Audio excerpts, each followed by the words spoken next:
Hey guys, thanks for tuning in to Wideawakehorror today. Just want to say, if you're new here, hit that subscribe button and join the family. And as always, if you like these stories, you know what to do. Smash that like button and let us know in the comments what you think. And as always, enjoy the stories.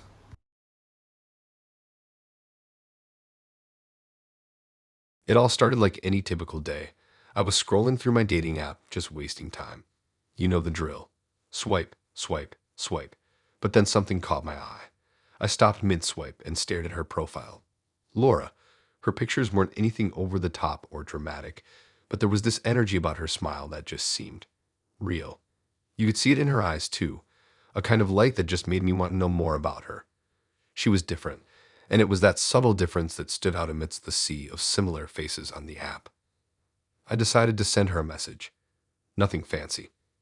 I wasn't about to get all creative with pickup lines, so I just said, "Hey, how's it going?" Simple. I didn't expect much. But she replied. And that reply, it was more than just a casual greeting. It felt like she wanted to engage. She asked about me, my interests, where I was from, and it was one of those conversations that immediately felt easy. I felt like I could tell her anything, and she wouldn't judge me. Not everyone on those apps makes you feel that way. A lot of times, it's just superficial small talk that leads nowhere. But with her, it was different. We started texting pretty frequently, and I was looking forward to it. It wasn't just because I liked her. It was because talking to her felt like I was talking to someone who actually got me. And that doesn't happen every day, especially not on dating apps.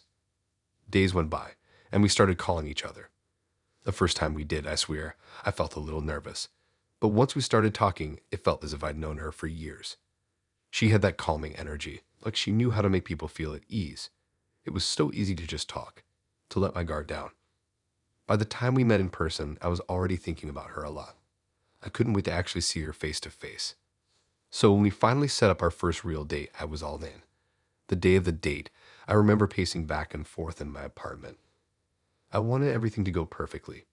I didn't want to mess it up. When I saw her walk into the restaurant, I felt my heart skip a beat.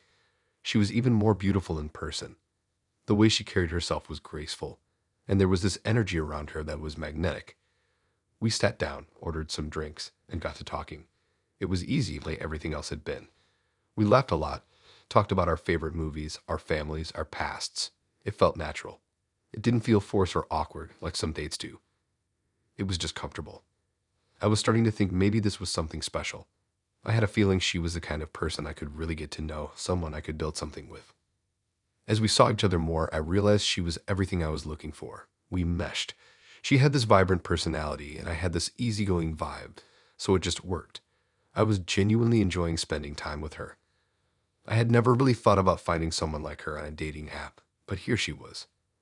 It felt like it was all happening so fast in the best way. But as we spent more time together, I began to notice things that I didn't pick up on earlier. Little signs that something wasn't quite right. For example, she was always a little too secretive about certain aspects of her life. She'd never talk about her past relationships, and when I brought them up, she just changed the subject. I didn't think much of it at first. Maybe she was just private, or maybe she didn't want to talk about old wounds. But there was something about it that felt off. Then came that night, an ordinary evening, one that started like any other. We were sitting on her couch, watching a movie. But out of nowhere, she just dropped the bombshell. She casually mentioned it like it wasn't a big deal, like it was just something that anyone could talk about without any second thoughts. By the way, she said, "I'm married." My heart stopped. What? Did I hear that right? Married? I must have looked like a deer caught in headlights. I asked her to repeat it, just to make sure I wasn't mishearing. But there it was again.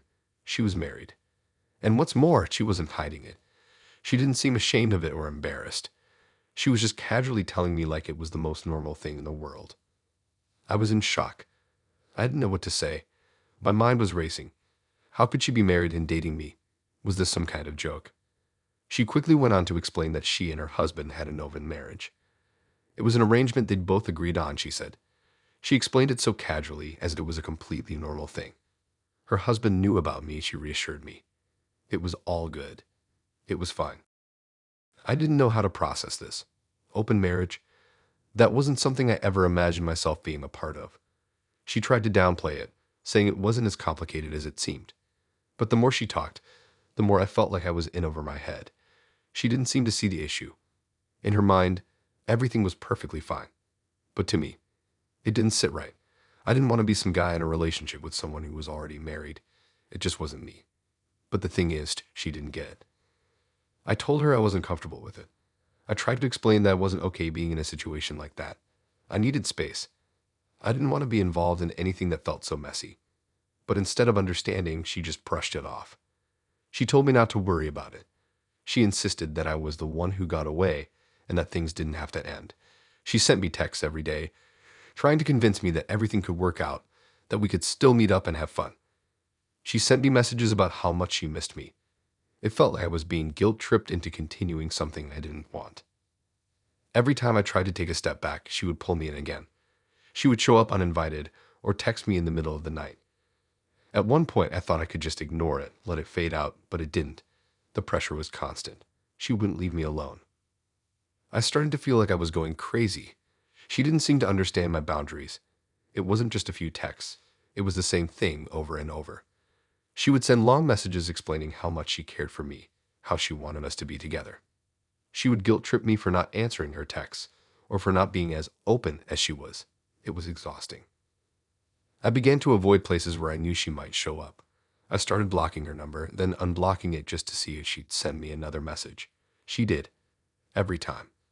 And no matter how many times I told her I was done, she didn't listen. She was relentless. Eventually, I had to make a decision.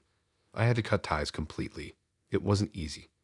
It was like breaking free from something that had a hold on me, but I knew I couldn't keep going down that road. I blocked her on everything: social media, my phone, even email. I changed my number.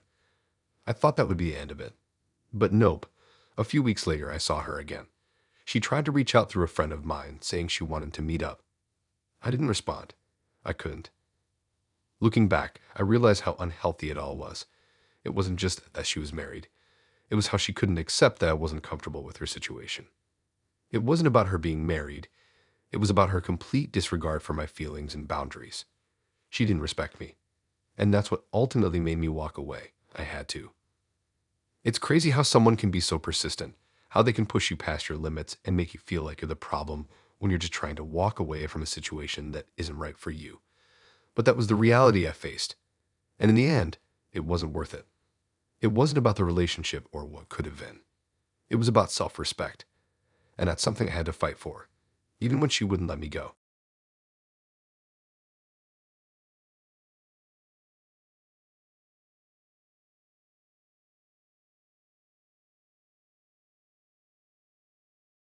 It's funny how quickly things can turn from good to bad when you least expect it. That's exactly what happened with Jake.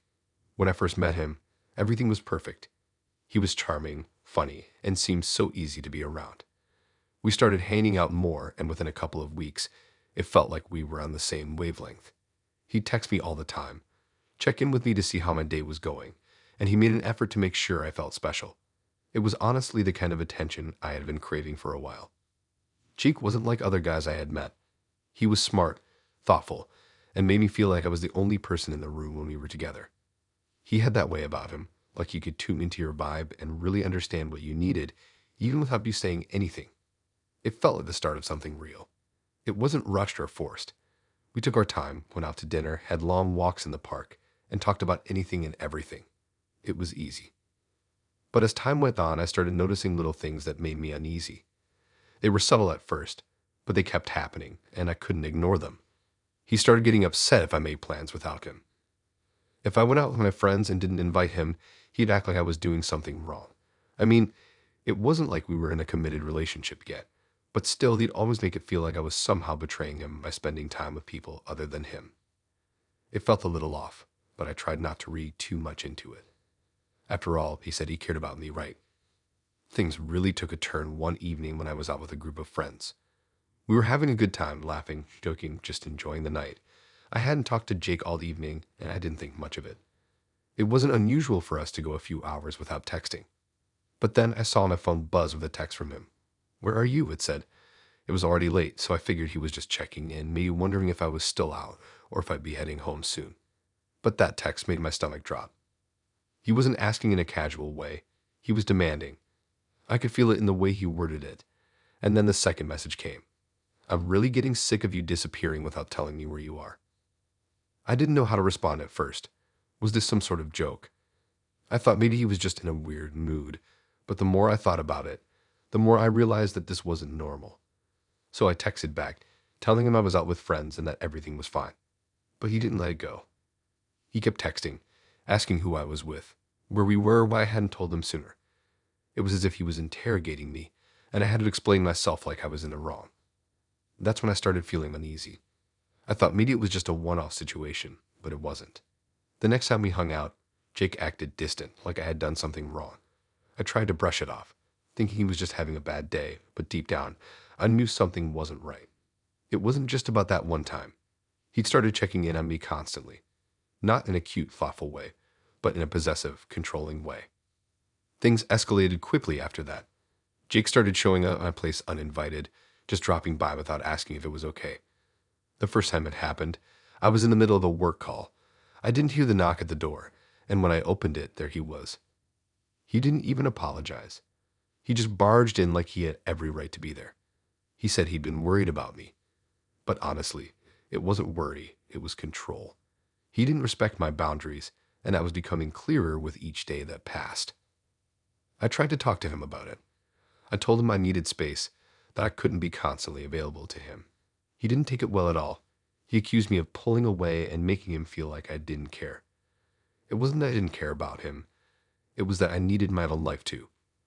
I needed to have my own time, my own space, and my own independence. But to him, that was an attack. He didn't see it as a healthy need.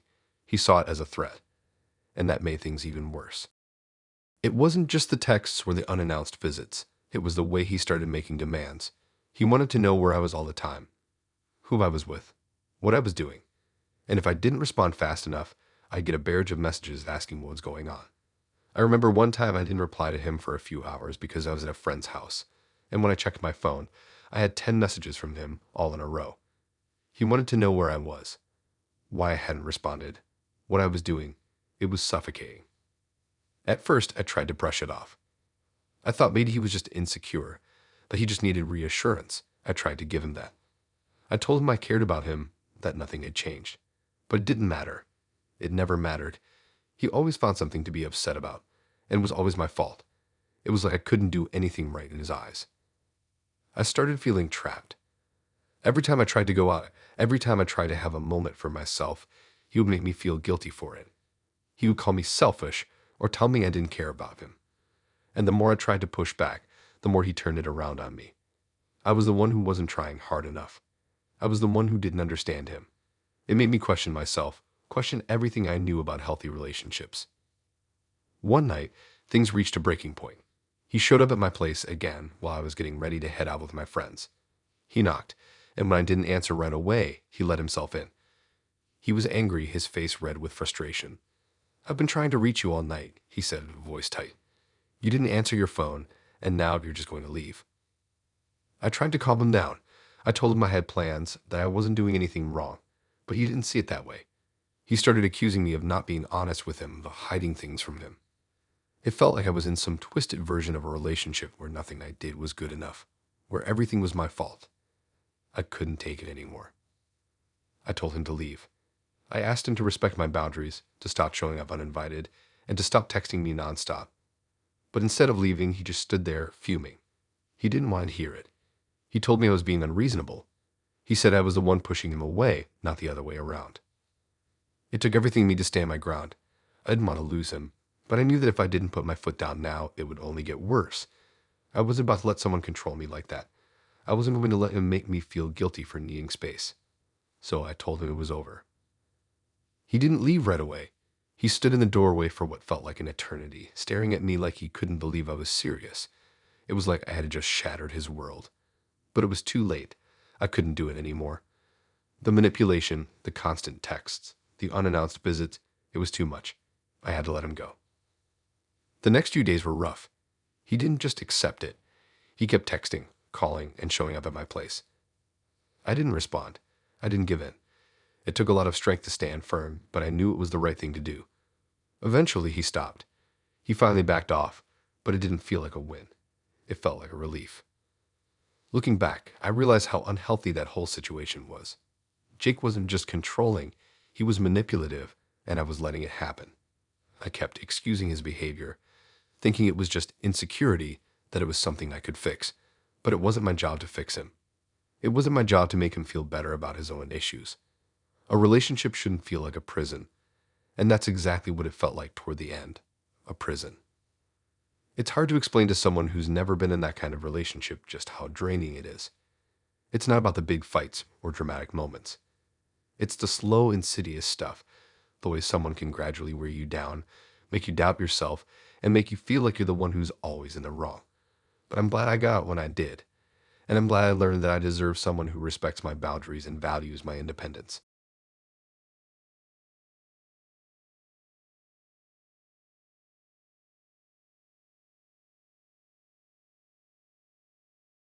I had never thought about online dating that much, but one day I decided to give it a shot. I mean, why not, right? Everyone else seemed to be doing it. So I signed up on a dating app, not really expecting much, just to see who I might meet. The app was pretty standard. Fill in some details, swipe through pictures, and wait for someone to message you. Honestly, I wasn't expecting anything serious. I just wanted to meet someone new, have a bit of fun, and see where it went. A few days into it, I came across Grace's profile. She seemed cool, funny, interesting, with a few pictures of her hiking and traveling. Honestly, she seemed like someone I could connect with. I wasn't looking for anything too intense, but I thought she might be a nice person to get to know. So I sent her a message, nothing fancy, just a simple, "Hey, you look like you love hiking. Where's your favorite place you've been?" To my surprise, she responded right away. It was one of those instant replies that make you feel like someone's genuinely interested. We started chatting, talking about our hobbies, life experiences, and our mutual love for the outdoors.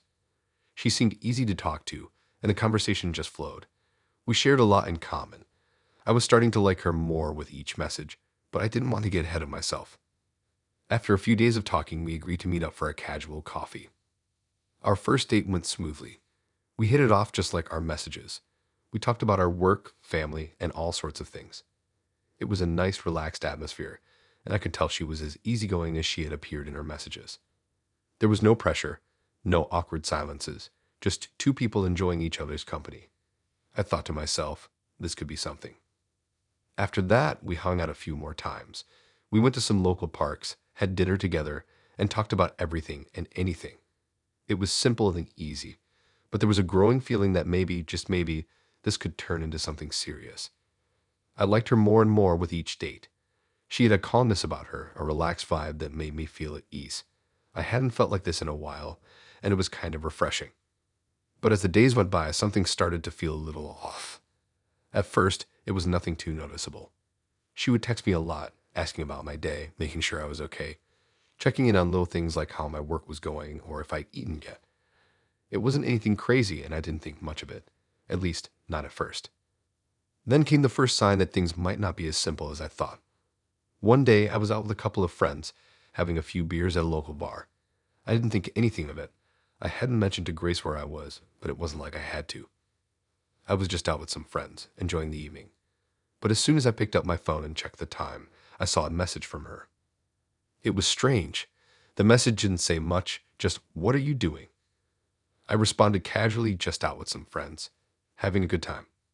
She immediately responded back, "You didn't tell me you were going out." I could sense the tension in her words. It wasn't anger exactly, but there was this edge to it, like I had done something wrong. I figured maybe she was just feeling a little insecure or wanted to check in. So I brushed it off and replied, I didn't think it was a big deal. Just grabbing a drink with a few friends. She didn't respond right away, and I thought that was the end of it. But then, out of nowhere, I got a call from her. I hesitated for a second before picking up. It wasn't like her to call during these times, especially when I hadn't been texting her much. When I answered, she sounded off, like something was wrong. "I just don't understand why you didn't tell me you were going out," she said, her voice tight. "I thought we were close enough for you to share those things with me." I was taken aback. It felt like an overreaction to me. I explained again that I hadn't thought it was that big of a deal, but she didn't seem to understand. The conversation didn't last long. I tried to calm things down, telling her it wasn't a big deal, but she still sounded upset. The rest of the night went by uneventfully, but I couldn't shake the feeling that something wasn't right. The next few days were strange. She seemed different. She texted me even more than before, asking about everything from what I was doing to what I was thinking. It started to feel like she was keeping tabs on me. It wasn't just casual interest anymore. It was like she was checking up on me, making sure I wasn't doing anything without her knowing. At first, I told myself that maybe I was just overthinking it. I mean, she liked me, right? Maybe she was just being protective, or maybe she really cared. But then, things started to escalate in ways I didn't expect. One weekend, I had planned to go away for a short trip to visit family. It was a big deal for me, and I was really looking forward to it. I hadn't told Grace about it yet, and I wasn't sure how to bring it up. But when I finally did, I expected her to be understanding. Instead, she seemed upset. She asked me why I hadn't mentioned it sooner and told me she wished I'd invited her. I explained that it was a family trip, and there really wasn't much for her to do, but she didn't take it well. The whole weekend was overshadowed by her constant texts. She kept asking me where I was, who I was with, what I was doing. It felt like every minute of my trip, she was trying to get a play-by-play of my life. It made me uncomfortable. I tried to tell her I just wanted to spend time with my family and that I'd call her when I had time, but it didn't matter. She kept texting, and every time I didn't respond quickly enough, she would send another message asking if everything was okay. By the time I got back home, I was exhausted. I didn't want to deal with the guilt trip I knew I was about to get. When I saw Grace again, she didn't look happy. She seemed disappointed, and I knew exactly why. She accused me of being distant, of not including her in my life, and of not making her a priority. I was starting to feel like I couldn't breathe around her. I tried to have an honest conversation about it. I told her that I needed space, that I couldn't be in a relationship where I was constantly monitored. I explained that I didn't mind talking to her or checking in, but I also needed my independence. She didn't take it well. She started crying, telling me that I was being unfair and that I didn't care about her enough. It was like no matter how much I tried to explain, she couldn't understand. All she could see was that I wasn't giving her the attention she thought she deserved. The thing about Grace was that she didn't just want to be with me. She wanted to consume my life. She wanted to be a part of every single thing I did, every moment I had. It wasn't about being in a partnership. It was about control. And at that moment, I realized that I couldn't be with someone who didn't respect my boundaries. I knew I had to end it, but I didn't know how. Grace was relentless. She would show up at my place, knock on my door, and text me repeatedly. She didn't want to let go. But I had made up my mind. I couldn't keep going through this, and I couldn't keep pretending like it was okay. Finally, after a week of trying to avoid her, I broke it off. I told her that I couldn't be in a relationship where I didn't feel like I had my own space, and that I couldn't handle the constant pressure. She cried again, but this time I didn't budge. I stood firm. It was over. And that was the hardest part of all, letting go of someone who couldn't understand that love isn't about control. It's about respect, trust, and space. In the end, I learned that sometimes, even when things start off well, they can turn into something toxic. I thought Grace was someone I could have a simple, easy relationship with, but it turned into something suffocating.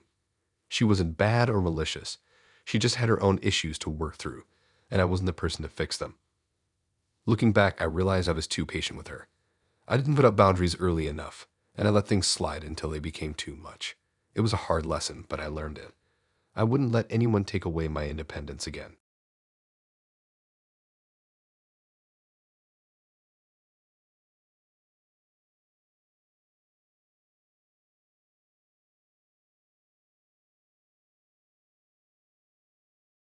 I didn't think much of it when I first met Rumi. It was one of those random nights out with friends at a local bar. You know the kind? Nothing special. Just another weekend to try and have some fun before the grind of the work week starts again. Rumi was there with a few of her friends, and I noticed her right away. She had that easy smile, the kind of look that made you feel like you'd known her forever. She seemed down to earth, just fun to be around. So, like I always do, I decided to start a conversation. It wasn't anything major at first. We talked about music, the usual stuff. She seemed really into the same things I was, and that was refreshing. Most people you meet in a bar are just looking to get drunk and not really connect, but Rumi was different. We had one of those easy, no-pressure chats that felt natural. I liked her. And after a few more minutes of talking, she told me that she worked in tech, which I found pretty interesting. We exchanged numbers, and by the end of the night, I was already looking forward to seeing her again. The next day, we texted each other and made plans to grab coffee. I was excited. I mean, she seemed so cool, and I could tell we had a good vibe. We met up, and just like the night before, everything went smoothly. We had a good conversation, talked about our jobs, about life. She seemed like she had a good head on her shoulders, and I felt comfortable with her. By the end of the date, I was already thinking that I could definitely see myself hanging out with her more often. We went on a couple of more dates after that. Nothing too fancy, just casual outings like getting lunch or catching a movie. It was nice. But here's where things started getting weird. One day we were having dinner together, and Rumi started talking about her work life again. This time it was a bit more detailed. She mentioned that she worked for a small tech company, and they were always coming up with new ways to innovate the tech space. She even told me about a couple of the projects she'd been working on, which seemed impressive at first. But there was one problem. Some of the things she said didn't add up. I know tech a little, and some of the terms and descriptions she used didn't sound quite right. It wasn't a huge red flag at first, but it was enough to make me pause for a second. I didn't say anything to her at the time, but I started doing some digging. I wasn't about to accuse her of anything just yet, but I wanted to know more. So I searched the company she claimed to work for. Funny enough, nothing came up. I checked again. Still nothing. At this point, I was starting to feel uneasy, but I figured maybe it was just a small startup that didn't have much of an online presence. It was possible. So I didn't press the issue with her. But over time, the weirdness just kept building up. Every time we hung out, she mentioned how busy she was with work and how much money she was making. She would casually drop things like, "I can afford whatever I want," or "I don't need to worry about bills anymore, I'm making so much at my job." It felt like she was always bringing it up. I mean, I get it. People like to talk about their successes. But the constant need to remind me of how well she was doing started to make me feel uncomfortable.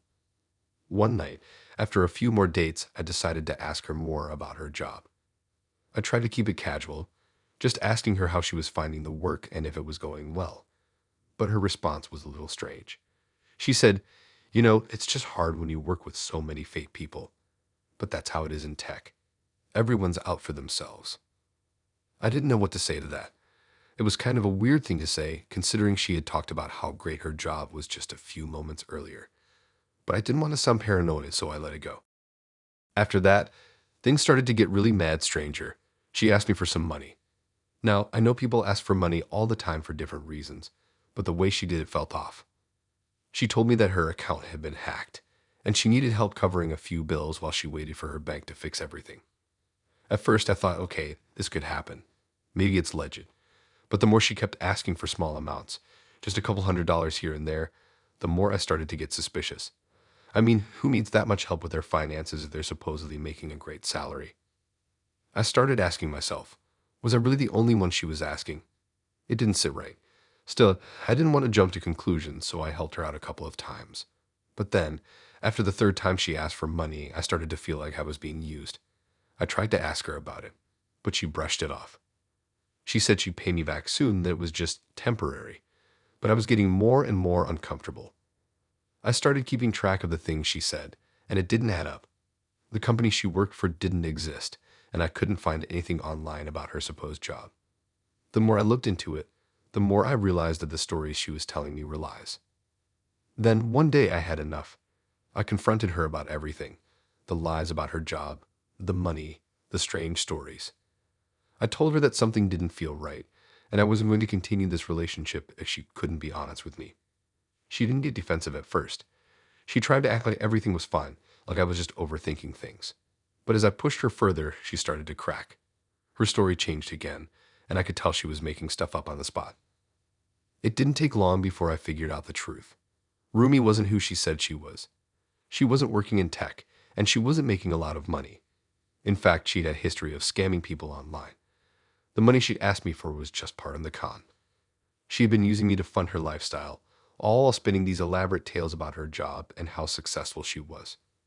She had lied to me the entire time we'd been seeing each other. I felt stupid. I couldn't believe I had fallen for it. All the signs had been there, and I had ignored them. I felt like a fool. It wasn't just the money. It was the emotional manipulation, the constant need to make me feel like I was the one in the wrong when I questioned her. When I realized the full extent of what had been going on, I ended things with her immediately.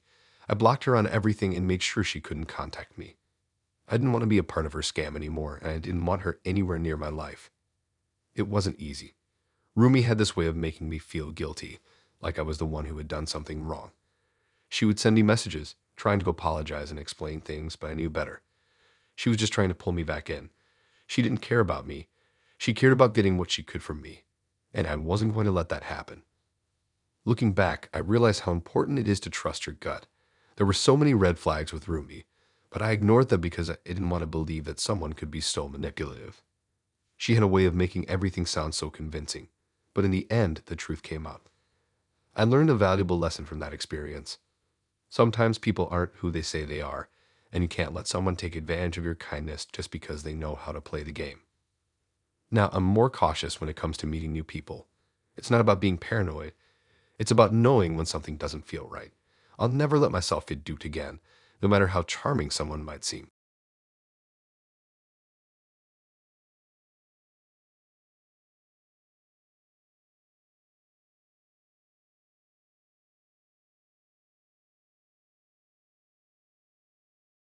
I had always considered myself a pretty good judge of character, or at least I thought I did. I've had my fair share of relationships, both good and bad, and each one taught me something new. But nothing could have prepared me for the emotional roller coaster I went through with Lisa. It started off innocently enough. I met Lisa at a mutual friend's party. She was the type of girl who immediately stood out. The way she carried herself, the way she laughed, it all seemed effortless. It wasn't like one of those cliché, she caught my eye across the room moments when we started talking. I couldn't help but feel drawn to her. She had this energy, this charm that made it easy to connect. And we did. We talked for hours about everything, movies, books, our childhoods, family. It felt easy, comfortable, like I'd known her forever. After that night, we started texting and hanging out more often. Everything seemed perfect. I mean, what more could I ask for, right? We had fun, we laughed a lot, and we genuinely enjoyed each other's company. I was happy, and so was she. Or at least I thought so. I started to think that maybe, just maybe, this was something that could go somewhere. A few weeks into dating, however, I started noticing small things that made me feel uneasy. They were subtle at first, things I brushed off as just quirks. For example, she would sometimes cancel plans last minute, citing some vague excuse like feeling too tired or needing to be alone. I thought it was no big deal. After all, everyone needs their space sometimes, right? But the cancellations started becoming more frequent. I'd make plans with her, get excited about seeing her, and then without fail, she'd cancel at the last minute. It didn't make sense. When she would cancel, she always seemed so apologetic, saying things like, "I'm really sorry, I just need to recharge," or "I promise next time will be different." And because I cared about her, I would just accept her explanations. I didn't want to make a big deal out of it, so I would just let it slide and move on. I mean, relationships aren't perfect, right? Everyone has their issues. I thought I understood that. But the more she pulled away, the more I started questioning things. Every time I tried to talk about how I felt, she would get defensive. If I said, "Hey, it's been a while since we hung out," she'd reply with something like, "I just have a lot going on right now. You know that. Can't you just be understanding?" She would make me feel like I was the one overreacting, like my needs were too much. I started to feel like I was constantly walking on eggshells, trying not to upset her or say the wrong thing. And then there were the moments when she would flip the script entirely. One night, after a dinner date, she dropped a bombshell that completely threw me off guard. She told me that her ex-boyfriend was still in her life, that they were still friends, and that he was someone she felt comfortable with. I had no idea how to react. I mean, we'd been seeing each other for a few months by that point, and I had never heard anything about him before. When I asked her why she hadn't told me sooner, she got defensive. She said, "I didn't want you to feel uncomfortable. It's not like that, I swear. He's just a friend." But something in the way she said it didn't sit right with me. I tried to let it go, thinking maybe I was just being paranoid. But after that conversation, things started to change. Lisa became more distant, more cold. She still texted me, still made plans, but there was something missing. The connection we had at the beginning, that effortless chemistry, felt like it was slipping away. At first, I blamed it on her being busy. I thought maybe her work or personal life was just demanding more of her time. But then the excuses started piling up. She couldn't meet up because she had work or she had to take care of something at home. The weirdest part, every time I asked to see her, she would act like I was inconveniencing her. It was like I was the last thing on her mind. Eventually, I couldn't ignore it any longer. I asked her outright why she had been so distant lately. I wanted answers. I needed to know if it was me or if something else was going on. That's when she pulled out the classic, "I'm just not in the right place emotionally" line. "I have a lot of stuff going on," she said. "I need time to figure things out." But there was something in her tone, something in the way she avoided my eyes when she said it, that made me think it wasn't just a simple case of needing space. She was manipulating me, and I didn't even see it. As the days went by, I began to realize just how much of an emotional hold she had on me. I started second-guessing myself. Every time I confronted her about her behavior, she made me feel like I was the one in the wrong. "You're being too sensitive," she would say. "Can't you just be patient? I'm going through a lot right now, and every time I would apologize." I would take the blame for things that were my fault. I would back down, thinking I was the one who didn't understand her. But it wasn't me, it was her. She was the one creating this toxic dynamic, and I was too wrapped up in trying to please her to realize it. Things came to a head one night when we were out for dinner. She had canceled on me twice earlier in the week, and I was finally fed up. I asked her why she kept pushing me away. I wanted to know what was really going on. That's when she snapped. She said that I was suffocating her, that I was making her feel like she had to be someone she wasn't. She told me that I didn't get her, that I was the one who was too needy, too demanding. It felt like a punch to the gut. I couldn't believe what I was hearing. For weeks, I had been nothing but patient with her, and here she was, turning everything around and making it my fault. And that was when I saw it. The manipulation was clear as day now. Lisa wasn't just distant. She was playing mind games. She was twisting my words, making me question my own feelings, and all the while I was falling deeper into the trap. I had spent so much time trying to make her happy, trying to fix things, that I had lost sight of what I needed. I was the one putting in all the effort, and yet I was the one who was made to feel like I was the problem. I realized in that moment that I couldn't do this anymore. I couldn't keep letting her pull me in and push me away whenever it suited her. I couldn't keep apologizing for things that were my fault. I was done. Breaking up with her wasn't easy. It never is. She didn't take it well. She cried, of course. She told me I was the one who didn't understand, that I was ruining everything. She tried to guilt trip me into staying, but I stood my ground. I told her that I couldn't be in a relationship where I was constantly manipulated and made to feel like I wasn't enough. And for the first time in a long time, I felt a weight lift off my shoulders. It took me a while to process everything after that. I had been so caught up in trying to please her and trying to fix things that I had forgotten what a healthy relationship looked like. I had let myself be controlled, let my own needs and emotions be disregarded because I was so focused on her. But once I broke free from that toxic cycle, I realized how much better I could be on my own. Lisa was an emotional manipulator, and I was just another victim of her games. But I wasn't going to be a victim anymore. I learned that it's okay to stand up for yourself, to say no when something doesn't feel right, and to walk away from people who don't value you. No one deserves to be manipulated or controlled, and I wasn't going to let it happen to me again.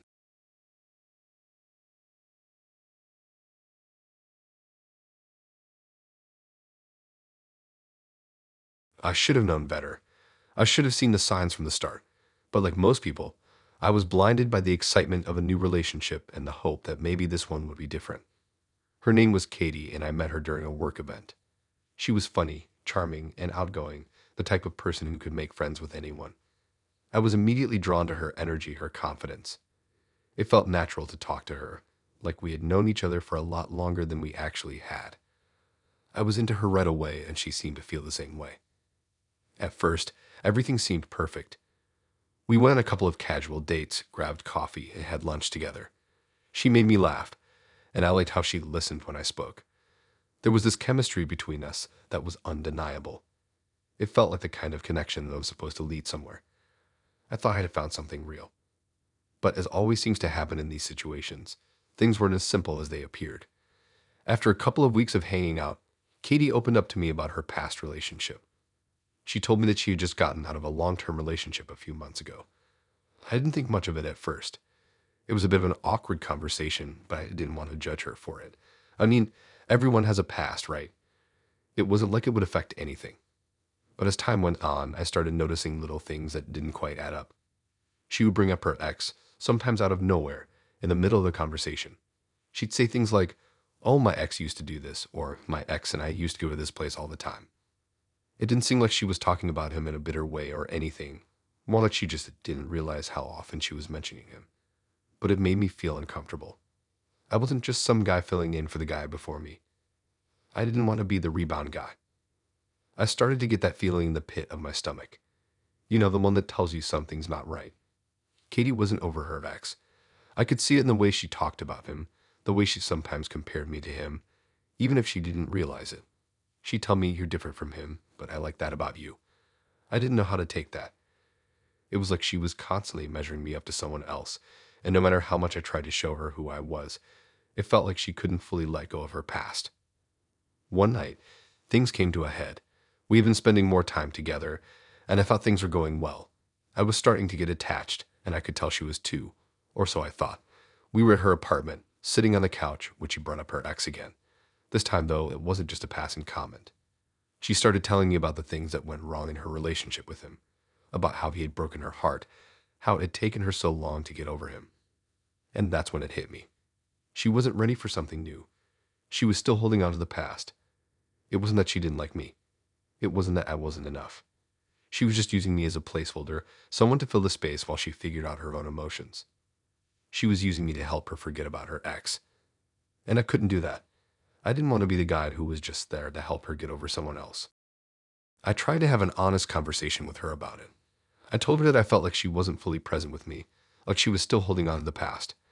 I told her that I couldn't keep going down this road, like she wasn't ready to let go of him. She got upset. She started crying, telling me that I was wrong, that she was over him, that she just needed more time. She said she didn't want to hurt me, that she liked me, but I could see it in her eyes. She wasn't ready for anything serious. I knew what I had to do. It hurt, but I had to walk away. I couldn't keep trying to make something work when she wasn't fully invested. I wasn't going to be anyone's rebound. I told her it was over, that I couldn't keep doing this. She cried more, begged me to stay, but I stood firm. I wasn't going to be a stepping stone in our healing process. I wasn't going to be the guy who was just good enough for now. I deserved more than that. The aftermath wasn't easy. Katie would reach out to me, telling me how sorry she was, asking if we could try again. But I knew I had made the right decision.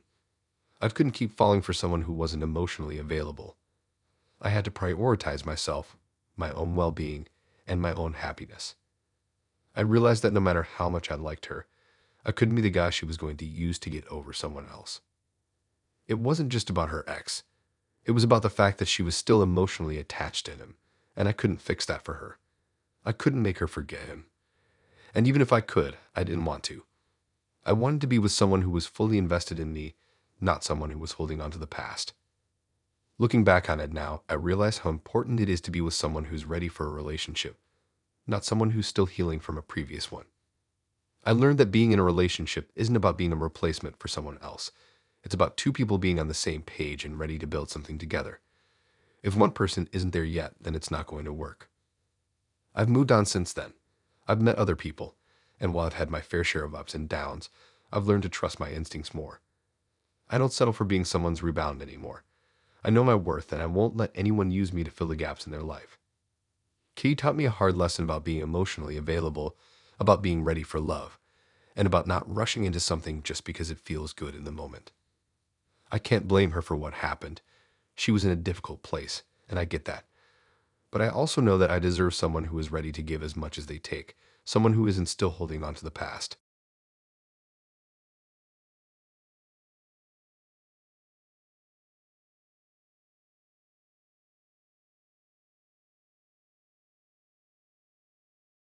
I had always considered myself a pretty laid-back person when it came to friendships. I didn't ask for much, just the basics: respect, trust, and the occasional laugh. Megan and I had been friends since high school, and for the most part, our relationship had been easy. We'd been through it all: bad dates, arguments with other friends, and even some family drama. Through all of that, I always thought Megan and I had this unspoken bond, a kind of friendship where we could talk about anything without fear of judgment. But somewhere along the way, things started to shift, and I couldn't quite put my finger on it. It started out small, almost unnoticeable.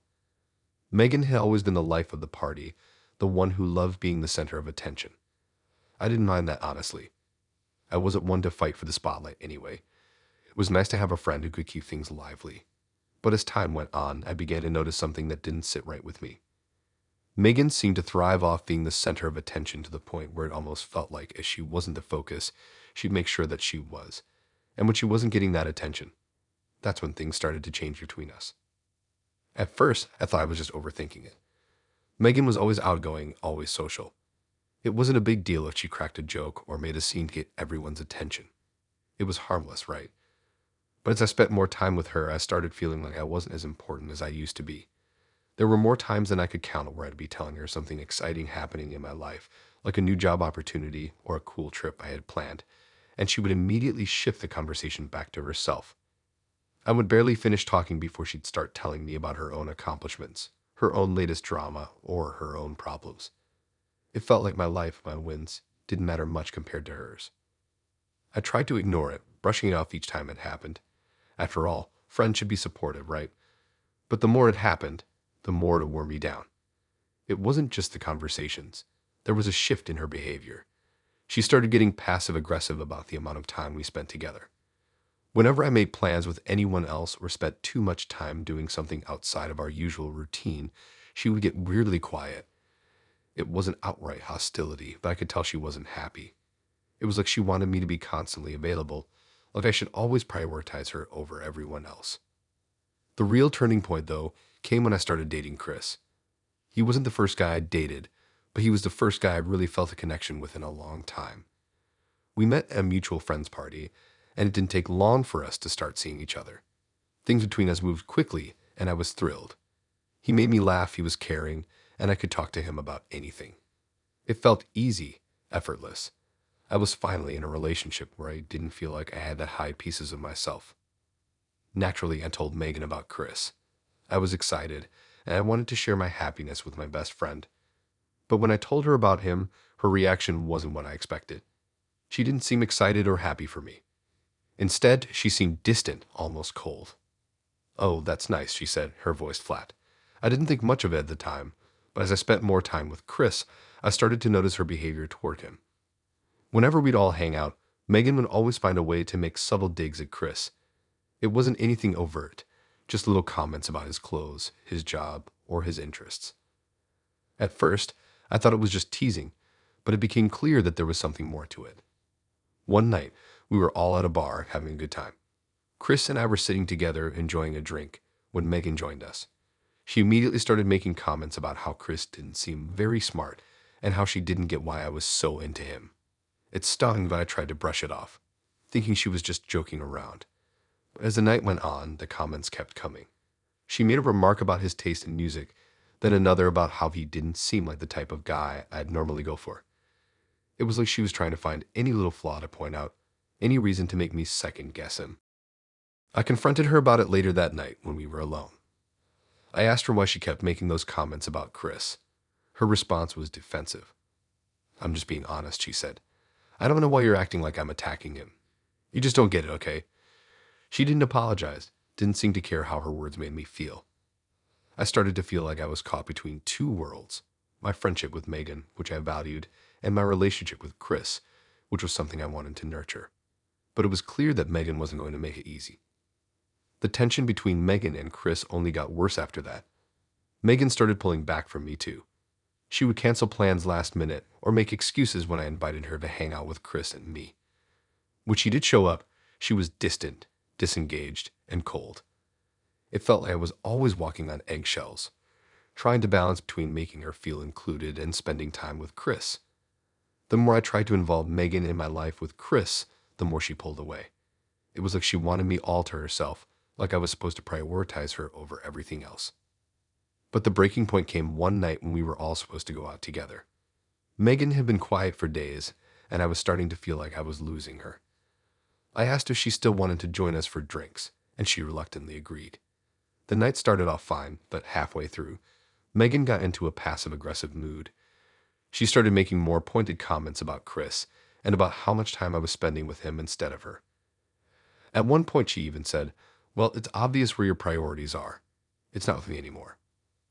I was done. I didn't want to be stuck in the middle of a friendship that was turning toxic.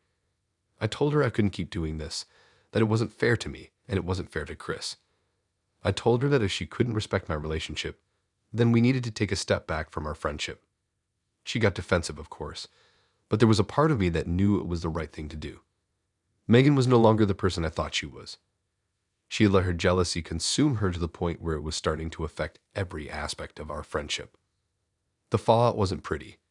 Megan stopped talking to me for a while, and when she did reach out, it was always filled with guilt trips. She would text me things like, "I guess I'm just not as important to you anymore, or you've changed." But the truth was, I hadn't changed.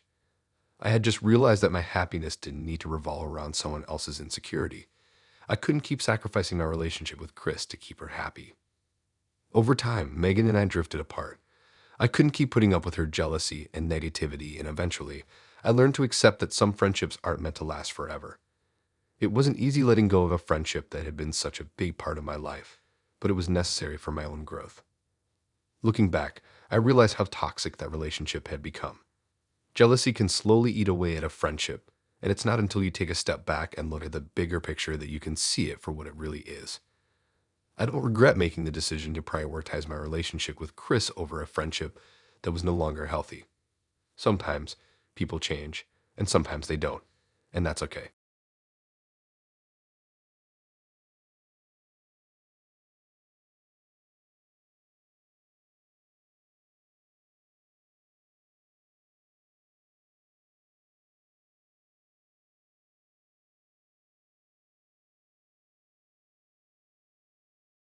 I never thought it would happen to me. One of those situations where you hear about it happening to others, and you think, that could never happen to me. Well, it did. It was all so easy at first.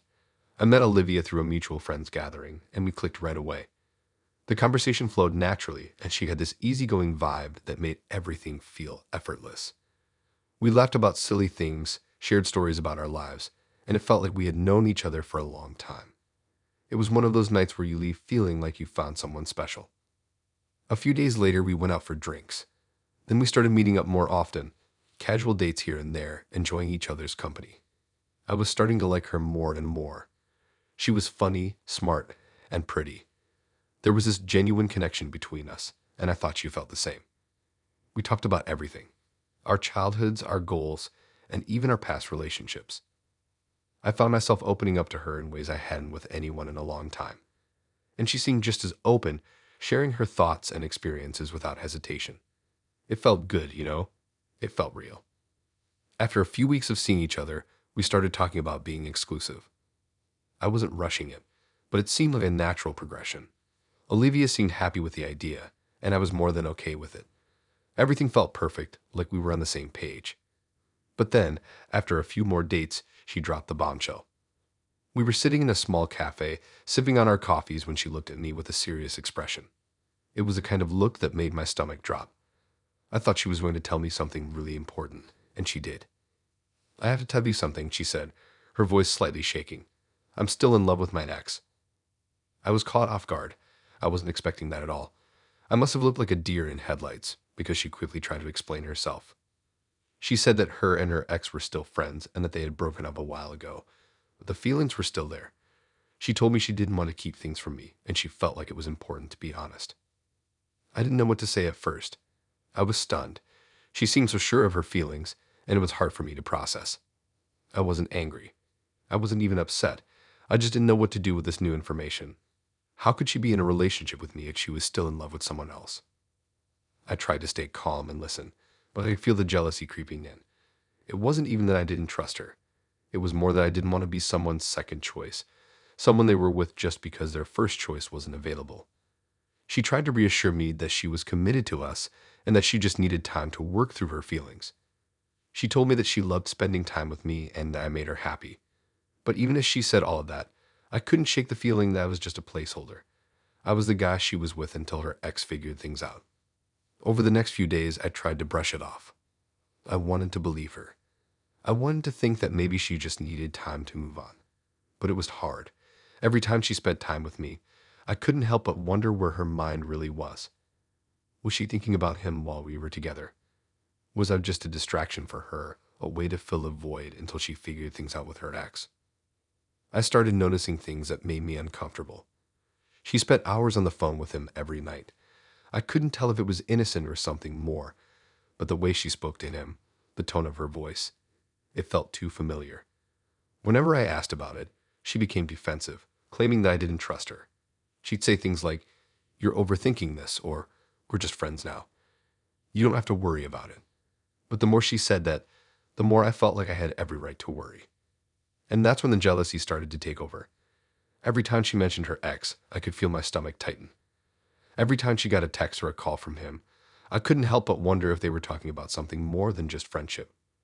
I told myself I was being ridiculous, that I needed to trust her, but it wasn't easy. The feelings of doubt kept creeping in. It didn't help that she kept telling me about how much she still cared about him. She would say things like, "We have such a strong bond, and I'll always care about him." She'd go on and on about how they were good friends now, but every time she spoke about him, it felt like I was just part of the picture until she figured things out with him. I started feeling like I wasn't her priority. I wasn't the person she truly wanted to be with. The final straw came one night when she mentioned that her ex wanted to meet up. She said it was just to catch up, but the way she said it made me uneasy. I couldn't just sit back and pretend like everything was fine. I asked her about it, and she immediately got defensive, saying I was overreacting. "You're just being insecure," she said. "We're just friends. You need to trust me." But in that moment, I realized I couldn't trust her. I couldn't trust the situation. I told her that I couldn't keep doing this. I couldn't keep feeling like I was second place. I needed someone who was fully invested in me, not someone who was still holding on to the past. She tried to talk me out of it, telling me that she didn't want to lose me.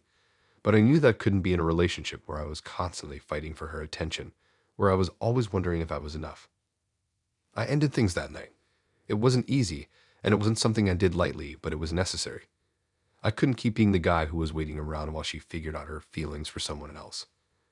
She deserved to be with someone who could fully commit to her, and I deserved to be with someone who could fully commit to me.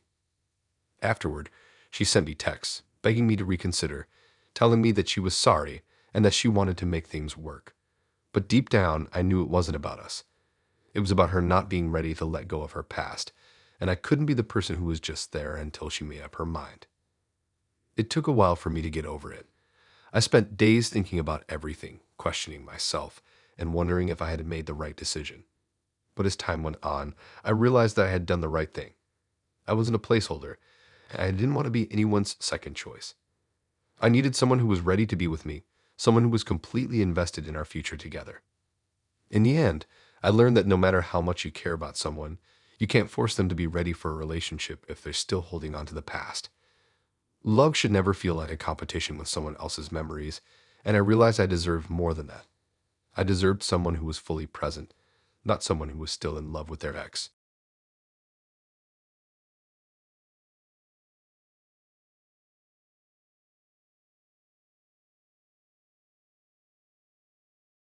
It started like any other normal relationship. I met James through mutual friends, and from the moment we met, there was this instant connection. We had similar senses of humor, similar tastes in music, and we both loved trying out new places in the city. The first time we hung out, it felt like we'd known each other for years. We clicked. It was that easy. I had no reason to think anything would go wrong. He was everything I was looking for, and it seemed like we were on the same page. We were having fun, and I honestly thought it could turn into something long-term. We went on a few more dates, the kind where you can just sit and talk for hours about everything and anything, your dreams, your fears, your past relationships. He was easy to talk to, and he listened. He made me feel like I mattered. But as we got closer, James started telling me more about his past, particularly about his ex-girlfriend, Rachel. At first, I didn't think much of it. He mentioned her every now and then, but not in a way that felt like he still had feelings for her. He seemed to be over her, or so he said. They dated for several years, and I could tell there was some history there. Still, he assured me that it was all in the past, that he had moved on. But there was something about the way he talked about her that made me uneasy. He'd say things like Rachel and I were always really close, or Rachel was the one who really got me. When he said those things, I didn't know how to feel. On the one hand, I trusted him. On the other hand, it was hard to ignore the nagging feeling in the back of my mind. I knew he was telling me about her in a way that didn't seem like he was holding on to anything, but still it felt like there was more he wasn't saying. Every time I asked him about their relationship, he would change the subject. He'd get a little defensive, almost like he didn't want to talk about it anymore. I brushed it off, thinking it was nothing. But over time, little things started to happen that made me question whether James was really as over Rachel as he claimed to be. One evening, James invited me over to his apartment to hang out. We had a quiet night planned, just dinner and a movie. When I walked in, I noticed something strange. There on his coffee table was an old picture frame with a picture of James and Rachel from their vacation in Europe. They looked so happy in the picture, so in love. I didn't say anything at first, but it bugged me. Why would he still have that picture out if he was really over her? I didn't want to make a big deal out of it, so I didn't say anything. We ate dinner, talked about random stuff, and watched the movie. But all I could think about was that picture. Was it normal for someone to keep pictures of their ex on display after they'd moved on? Was I being paranoid? The next day, I couldn't get it out of my head, so I asked him about it. I tried to keep my tone light, not wanting to sound accusatory. Hey, I noticed that picture of you and Rachel. Is that something you still keep around because it's just a memory? James froze for a moment, then looked away, clearly caught off guard. Oh, that picture. Yeah, I guess I forgot to put it away. It's just old stuff, he said, trying to brush it off. But the way he said it didn't sit right with me. It felt like he was hiding something, like he didn't want to admit the truth. I let it go, but the more I thought about it, the more I realized that I wasn't the only person in his life anymore. Rachel, despite no longer being in the picture, still had a hold on him. And that's when I started to feel like I was competing for his attention with someone who wasn't even in the picture anymore. Over the next few weeks, things started to change. James would talk about Rachel more often. Not in an obsessive way, but enough that it started to wear on me. He mentioned how he still kept in touch with her, how they'd catch up every now and then to check in. I tried to stay calm, but I couldn't ignore the jealousy that was creeping in. I didn't want to be that person, the one who questioned every little thing, but it was getting harder not to. Every time he mentioned Rachel, I felt this knot in my stomach. Things reached a tipping point when I found out that James and Rachel were still hanging out, just the two of them. I had been out of town for the weekend visiting my family, and when I came back, I was talking to one of James' friends. In passing, his friend mentioned that James and Rachel had gone out for coffee the other day. At first, I thought maybe it was nothing, just two people catching up. But when I asked James about it, he got defensive again. We're just friends, okay? We've been through a lot together, he said quickly, as if trying to shut me down before I even had a chance to question him further. I felt this tightness in my chest. I wasn't stupid. I could tell when someone was lying or hiding something. And in that moment, I knew I had been nothing more than a placeholder. I wasn't the one he truly wanted to be with. I was just the person filling in the gap while he clung to the past. I confronted him about it later that evening. I asked him if he still had feelings for Rachel. I asked him if he was even capable of fully committing to me if he was still in contact with her and spending time with her alone. I can't keep doing this, I said. I can't keep feeling like I'm competing with someone who isn't even a part of your life anymore. If you're still in love with her, then just admit it. He didn't say anything at first. Then he just shrugged, his face clouded with guilt. I never meant to hurt you, he said quietly. But Rachel and I have history. We've been through so much, and it's hard to just cut that off completely. I get that, James, I do. But I can't be in a relationship where I'm constantly wondering if I'm just a placeholder for someone else. I deserve more than that, I said, trying to keep my voice steady. James didn't try to argue anymore. He sat there in silence, looking like he was trying to figure out what to say, but I didn't give him the chance. I knew what I needed to do. I walked away. The hardest part wasn't the breakup itself. It was the realization that I had spent so much time trying to convince myself that everything was okay when it wasn't. I wasn't going to be someone's second choice or the backup plan while they figured things out. I wanted someone who could fully commit to me, someone who didn't have lingering feelings for their ex. In the weeks that followed, I stayed away from James. I gave myself the space to heal, to reflect on everything that had happened. I learned a valuable lesson from that relationship. You should never settle for being someone's second best. You deserve someone who is all in, someone who isn't holding on to the past while trying to build a future with you. I knew I made the right choice, even if it was hard. Relationships should be based on trust and mutual respect, and I wasn't going to settle for anything less.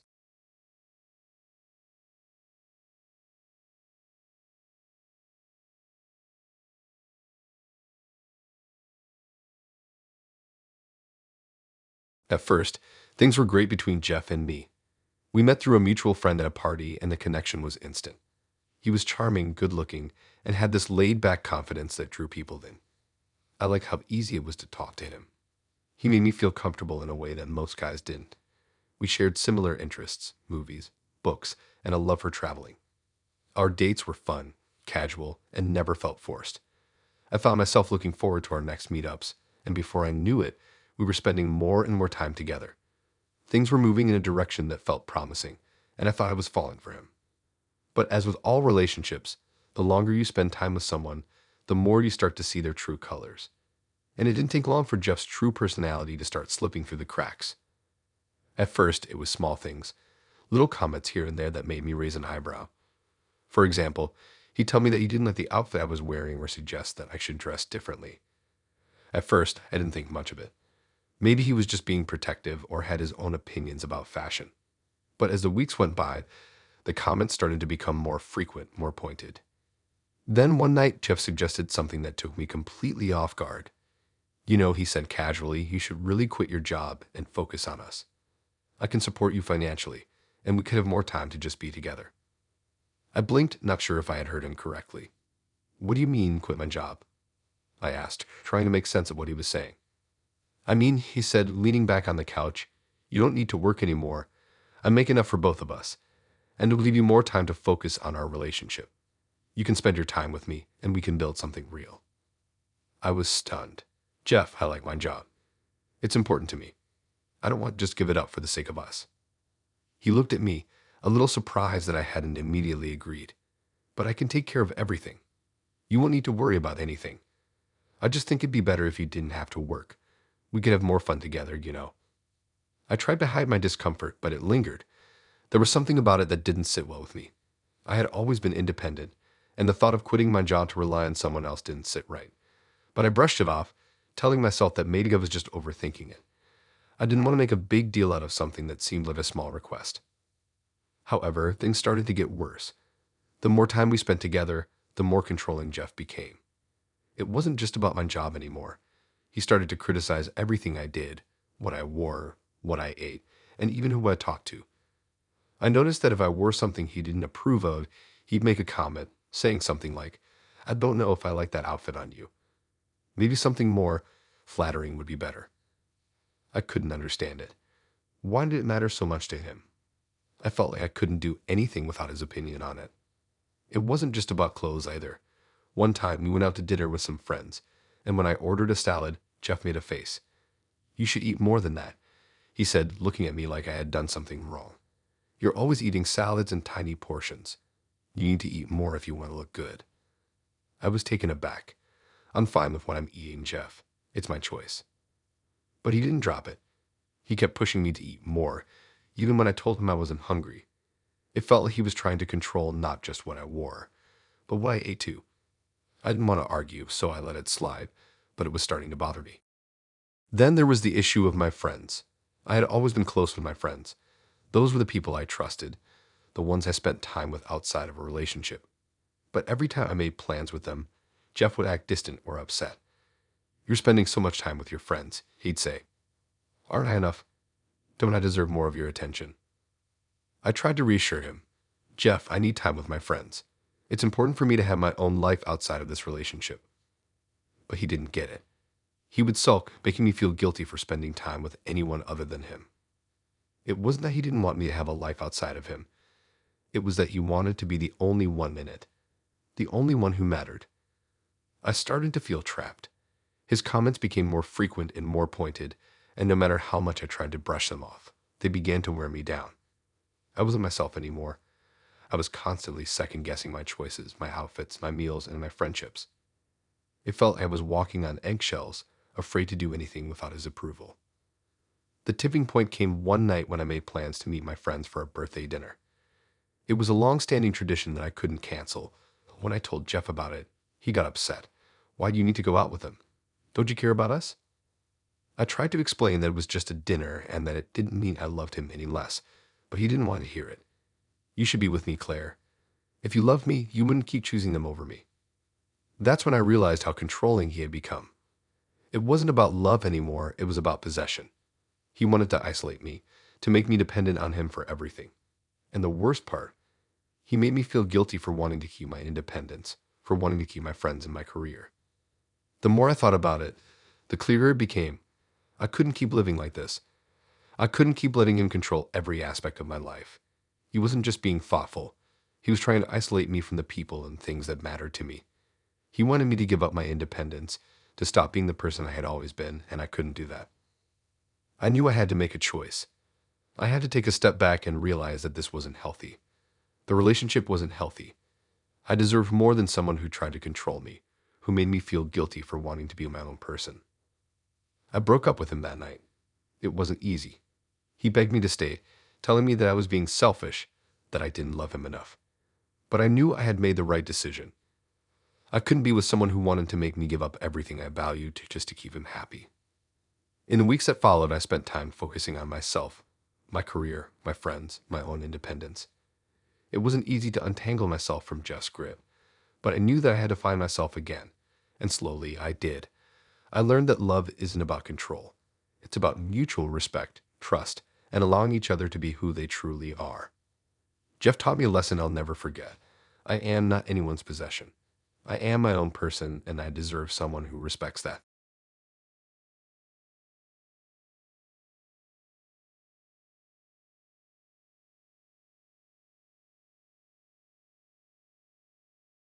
I met Lisa at a bar, one of those random nights when you're not really looking for anything but end up meeting someone who seems perfect. We started talking about music, movies, and the usual first date stuff. The connection was easy, and we seemed to hit it off right away. Lisa had this incredible energy about her that made it easy to spend hours together without realizing how much time had passed. She was kind, funny, and made me feel comfortable in a way I hadn't experienced before. We went on a few more dates, and each time, things felt smoother. Lisa was a breath of fresh air. She was beautiful, confident, and seemed like someone who knew what she wanted in life. We shared stories about our childhoods, our careers, and our past relationships. But it wasn't until a few weeks into dating that things started to get a little complicated. At first, it was subtle. Little comments here and there about her history or how things hadn't worked out with her past partners. It was nothing I thought much of, just casual conversations where she occasionally mentioned her ex-husband. I didn't think it was anything more than a passing comment, especially since she didn't seem upset or emotionally attached when talking about it. But one night, she casually dropped something that made my stomach drop. We were having dinner at her place, and she mentioned her ex again, but this time she said something different. Oh, by the way, he still lives here. Well, kind of, she said, not looking up from her plate. I froze mid-bite. Wait, what do you mean by still lives here? I asked, my voice a little more tense than I intended. She finally looked up, her expression softening. Oh, yeah, he's still living in the guest room. We're just, friends now. It's no big deal. I didn't know how to process that. They'd been divorced for over a year, and now he was living in her guest room. That didn't sound like a no big deal situation to me, but I didn't want to jump to conclusions, so I tried to stay calm. So, you guys just live together? As friends? I asked, trying to keep my voice even. She nodded, looking almost embarrassed. Yeah, I know it sounds strange, but we've been through a lot together, and he's just been going through some stuff. I didn't want to kick him out. It didn't sit right with me. I tried to wrap my head around it, but something about the whole situation felt off. We continued our dinner, but my mind was racing. Why hadn't she mentioned this before? Why didn't she think it was something I should know? I tried not to let it show, but I couldn't help but feel uneasy. Later that night, as we were winding down on the couch, I asked her more about it. I get that you're on good terms with your ex, but it just feels, I don't know, complicated.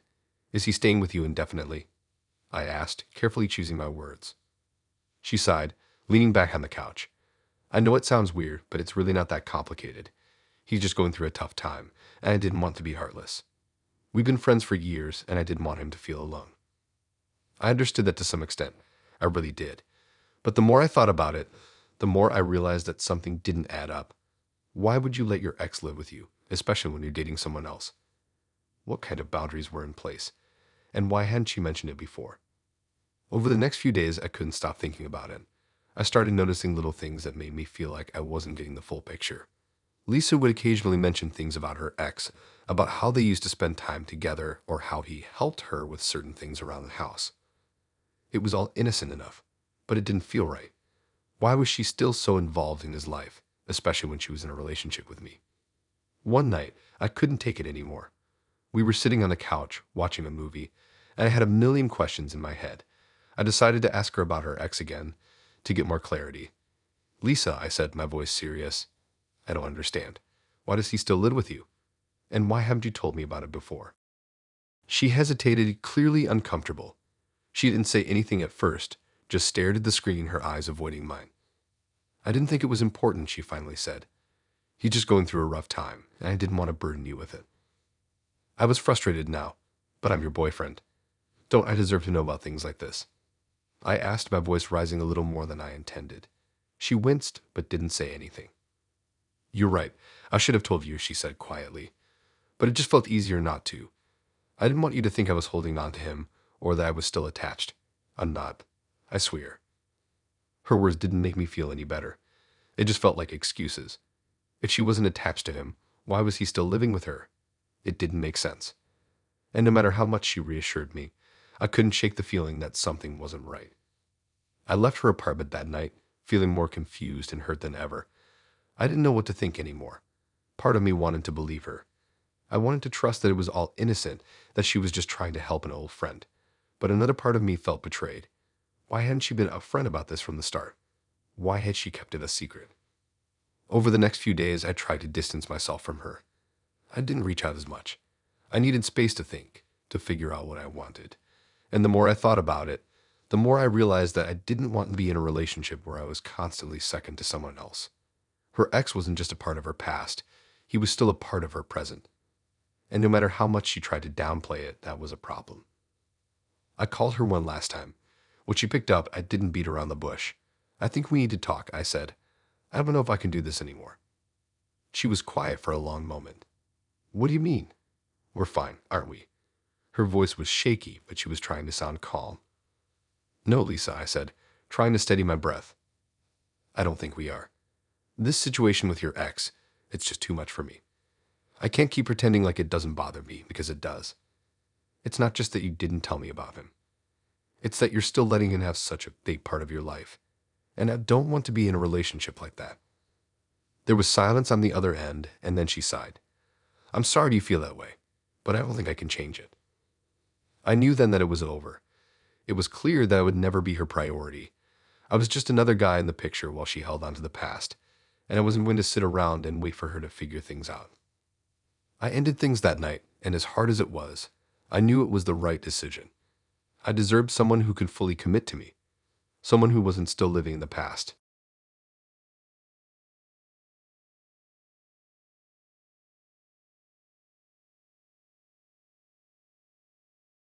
It all started with the simplest of conversations. I met Beth on a dating app. Honestly, I wasn't expecting much, just one of those casual let's see where this goes situations. But from the moment we started chatting, I could tell she was different. She was funny, sharp-witted, and honestly, a breath of fresh air. She wasn't the typical I love wine and Netflix type that you find on these apps. We clicked right away, and after a couple of back and forth messages, we decided to meet up. The first date went better than I expected. We met at a small cafe downtown, and the conversation never ran dry. She was easy to talk to, and I liked how comfortable I felt around her. She had this cool confidence about her, and we spent hours just chatting about life, our favorite travel destinations, and everything in between. By the end of the night, we were both laughing and joking, and I could tell she was enjoying herself. I was enjoying myself too. I wasn't sure if it was love at first sight, but I could definitely see something happening here. A few more dates passed, and things were going smoothly. But then, one night, after a dinner at a nice restaurant, Beth dropped a bombshell on me. I need to tell you something, she said, her tone shifting slightly. I'm not looking for anything serious right now. I had no idea how to respond to that. I mean, we had been seeing each other for a little while now. We'd spent time together, had a few good conversations, and shared some laughs. But I understood what she was saying. She didn't want to rush into anything, and honestly, I wasn't looking for anything too serious either. But it still stung a little. Okay, I said, trying to sound cool about it. What does that mean exactly? She shrugged. It just means I'm not looking to settle down or get into something too intense right now. I'm just having fun.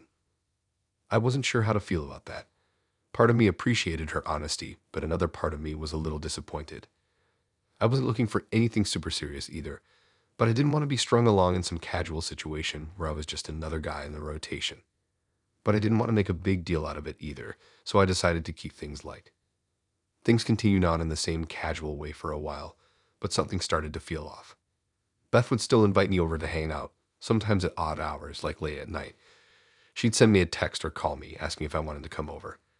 And when I'd get there, she'd act as if everything was fine. But when it came time to talk about the future or what we were doing, she would always dodge the question. I remember one night I was over at her place, and after some drinks, we were talking about where we were headed. I tried to ask her, "So, where do you see this going? Are we just going to keep doing this, or is there something more?" She just laughed, that carefree laugh of hers. "I told you, Luke. I'm just having fun. No need to overthink it." But I couldn't shake the feeling that I was getting the short end of the stick. She'd tell me that she wasn't ready for anything deeper, but then she'd call me late at night, acting as if we were something more. And it was confusing. Every time I tried to bring it up, she'd play it off as if I was being dramatic or too serious. She'd assure me that everything was fine and that I was overthinking things. It wasn't long before I started realizing something. Beth didn't want a relationship with me. Not really. She liked the idea of having someone to call on when she didn't have anything else going on, someone to fill the gaps between her other relationships. I was the backup plan. And the worst part, I let myself fall for it. I started noticing little signs. When we hang out, she casually mentioned other guys she was seeing. Not in a way that seemed like she was trying to hurt me, but in a way that made it clear I wasn't the only one. I was just another guy she'd call when she wasn't busy with someone else. One time she mentioned how some guy had texted her earlier in the day, and she said it casually, like it didn't matter. But I knew what it meant. I wasn't the only one getting these late-night texts. The more I thought about it, the more frustrated I became. Why was I even bothering with this? Why was I chasing after someone who wasn't fully invested in me, someone who was just using me when it was convenient for her? One night, I decided to confront her about it. I had to know if I was the only one who saw what was happening. So I texted her and asked if we could talk. She agreed, and I showed up at her place, feeling anxious and unsure of what I was about to hear. We sat down, and I told her how I was feeling. "Beth, I think we need to talk. I've been trying to figure this out, and honestly, I feel like I'm just your backup plan. You call me when it's convenient, but when it comes to anything serious, you're not interested. I'm not looking to be someone's second choice." She looked at me with that same carefree smile, but there was a nervous energy behind it. "Luke, I'm not trying to hurt you. I told you I'm just not ready for anything serious. I like hanging out with you, but I don't want to be tied down right now. You're not just a backup plan." But the way she said it didn't feel genuine. It felt like she was just trying to reassure herself, trying to make herself feel better. "Beth, I don't want to just be someone you keep around when you don't have anyone else to hang out with. I'm not looking to be a placeholder in your life. I deserve more than that." She didn't seem to get it. She started telling me how I was being too serious, how I needed to stop overthinking things.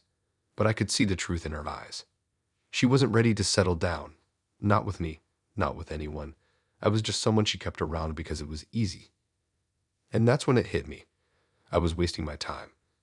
I deserved someone who saw me as more than just a backup plan.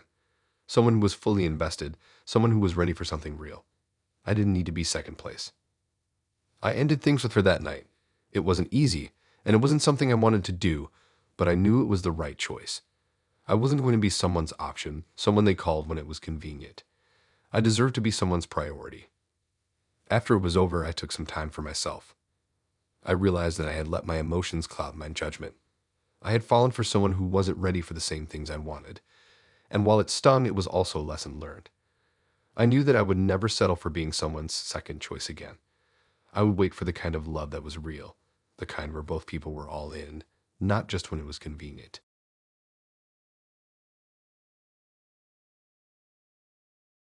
It's strange how easy it is to ignore the red flags when you're caught up in the excitement of a new relationship.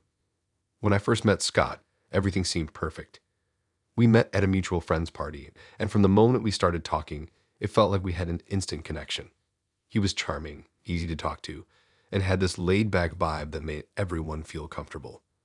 We spent hours chatting, and by the end of the night, I felt like I had found someone who could really understand me.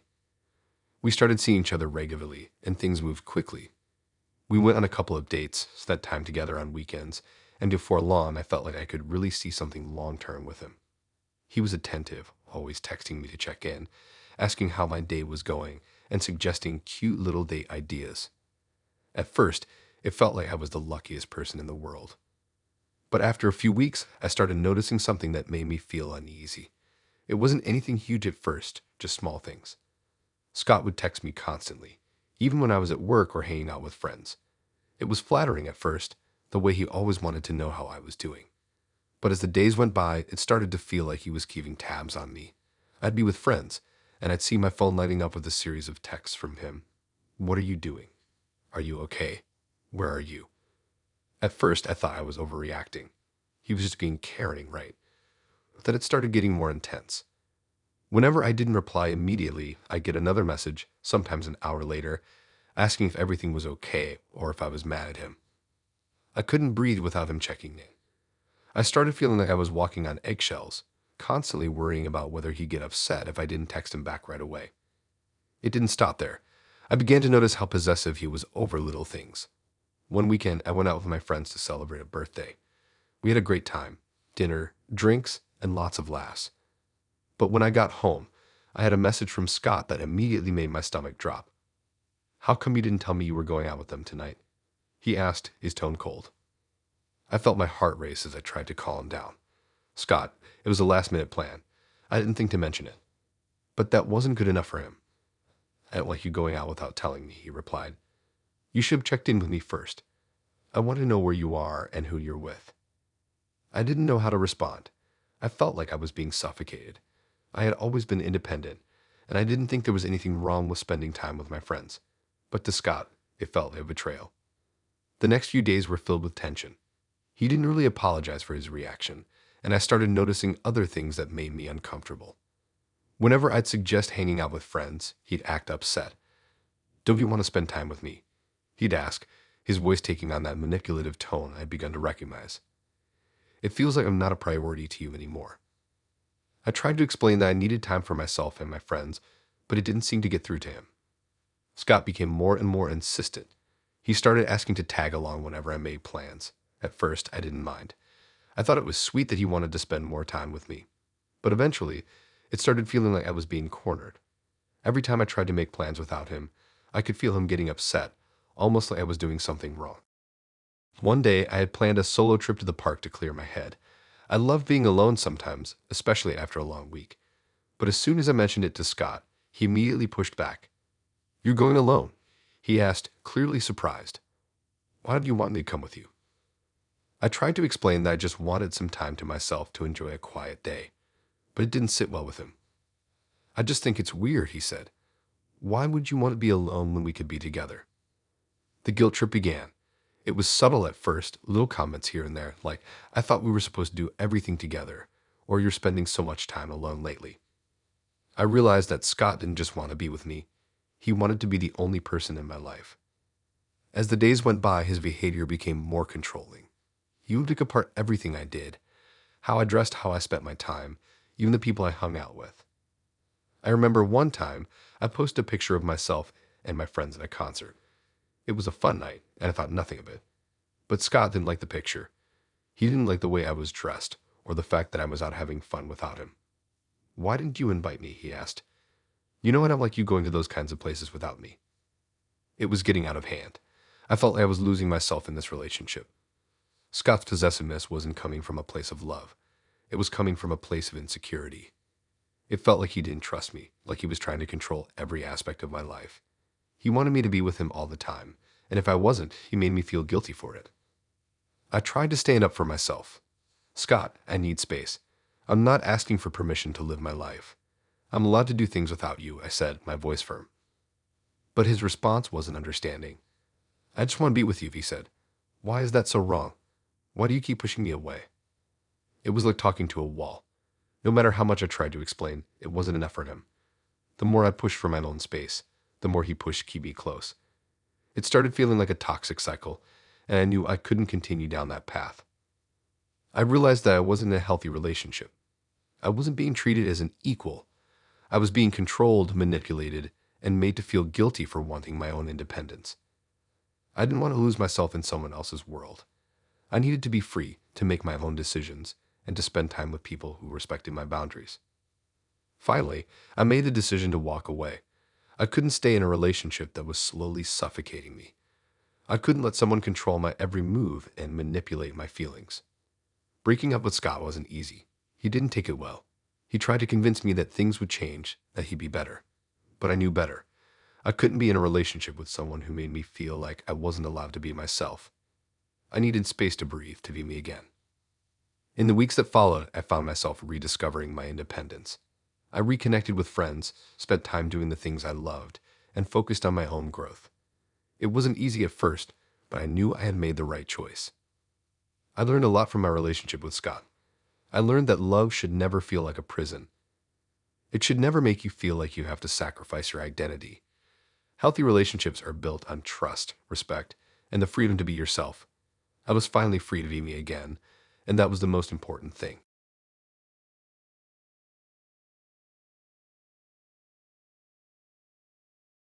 When I first started seeing Laura, I thought I hit the jackpot. We met through a mutual friend at a party, and from the very beginning, I was drawn to her energy. She had this vibrant personality that seemed to light up any room she walked into. It wasn't just her looks, though she was stunning, but there was something about her confidence, her smile, the way she made everyone around her feel like they were the most important person in the world. I found myself looking forward to every text, every phone call, every date. We hit it off so naturally, and I quickly realized that this could be something special. We spent the next few weeks getting to know each other, having fun together. Our dates were always exciting, whether we were trying out a new restaurant or going for a late-night walk in the park. Everything about our time together felt effortless. And as we spent more time together, I couldn't help but think that maybe this was the start of something serious. But over time, I started noticing something that I couldn't quite put my finger on. At first, it seemed harmless, just a little quirk of hers. But as things progressed, it began to take over our relationship. Laura was obsessed with social media. At first, it wasn't a big deal. She'd post cute pictures of us from our dates, maybe a few snaps of our meals or a scenic view we'd taken while out on a hike. But then it started happening more often. Every time we went out, she'd be snapping pictures, capturing every moment for her Instagram, Facebook, or Snapchat. It wasn't just the pictures, it was the constant checking, the constant need to be online. One night, we were out at a small coffee shop, just sitting and chatting, when she pulled out her phone again to take a picture of her latte. "It's for my story," she said, smiling as she posed the cup perfectly for the shot. I didn't think much of it at first, but then she posted it, and within seconds, she was checking how many likes and comments it got. "Look, babe," she said, showing me the screen. It already got 20 likes. I smiled awkwardly, unsure of how to react. "That's cool, Laura," I said, trying to keep the conversation going. But she wasn't done. She checked the post again. Only 20? I thought it would do better. And just like that, her attention shifted back to her phone, and I could feel the conversation slipping away. I tried not to let it bother me. Everyone has their hobbies, right? And if Laura loved sharing things on social media, I figured it was harmless. But the more time we spent together, the more I realized that her obsession with her online presence was starting to take a toll on our relationship. We'd be in the middle of a conversation, and suddenly she'd pause, pull out her phone, and start typing away a post. I'd sit there, waiting for her to get back to me. I couldn't help but feel like I was competing with her online world for her attention. It wasn't just about sharing moments anymore, it was like she was living for the likes and comments. And the worst part, she didn't even realize it was a problem. The more I thought about it, the more I realized how much time she spent curating this perfect online persona. Everything had to be just right. Her outfits, her makeup, the lighting in her photos. Nothing was ever posted unless it looked perfect. And it wasn't just photos of herself. It was everything. From the places we went to the food we ate, it all had to be documented. And if it wasn't, she'd make sure it was on her story at some point. It got to the point where I'd hear the familiar sound of her phone buzzing constantly. She'd check it, laugh at something her friend posted, then scroll some more. "Oh, look at this," she'd say, showing me a picture of her friend's vacation photos. "She's doing so well, isn't she?" At first, I didn't think much of it, but then I started noticing a pattern. Every time we were together, she was comparing herself to others. How many followers they had, how many likes they were getting, how much more successful their posts seemed. It was like she was measuring her worth by the validation she got from strangers on the internet. I wasn't the jealous type, but I started feeling like I wasn't enough for her. It wasn't about me being insecure. It was about her being so absorbed in this world of likes, comments, and followers that she wasn't really present in our relationship anymore. I was starting to feel like I was just another person in her life to show off to her followers. One weekend, we planned to spend the whole day together, just the two of us, no distractions.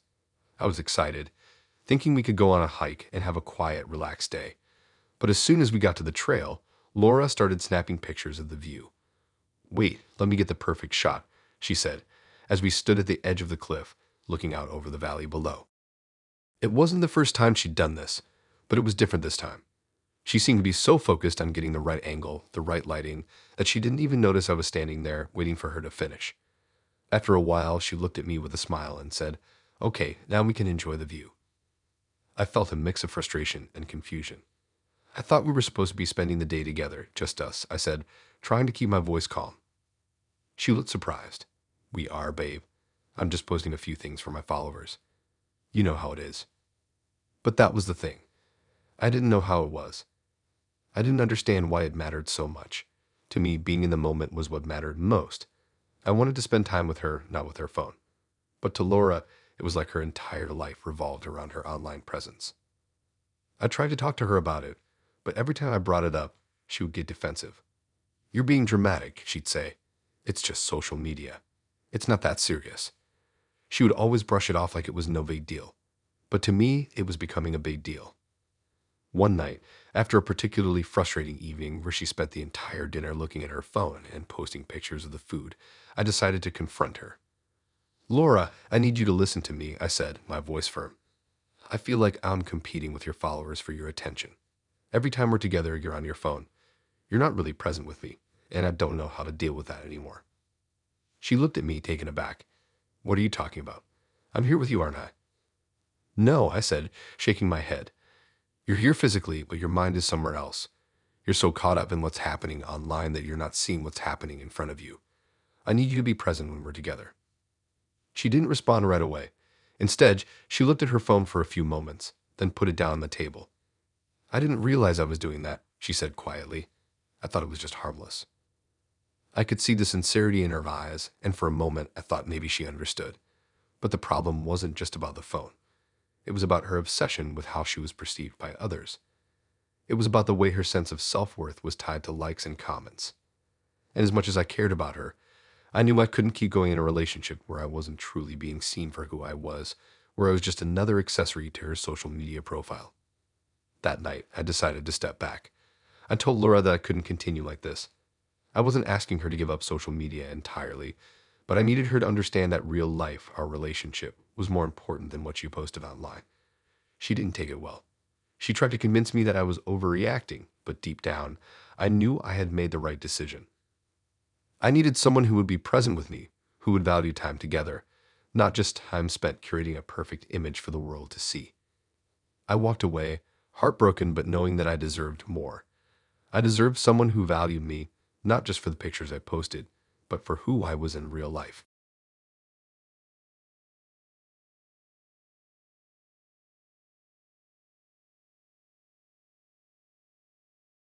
When I first met Caleb, I thought he was the perfect match for me. We met online through a dating app, and after a few weeks of chatting, we decided to meet up. From the moment we met in person, I could tell there was something different about him. He had this dreamy look in his eyes, and when he spoke, it was like he saw the world through a lens that was uniquely his own.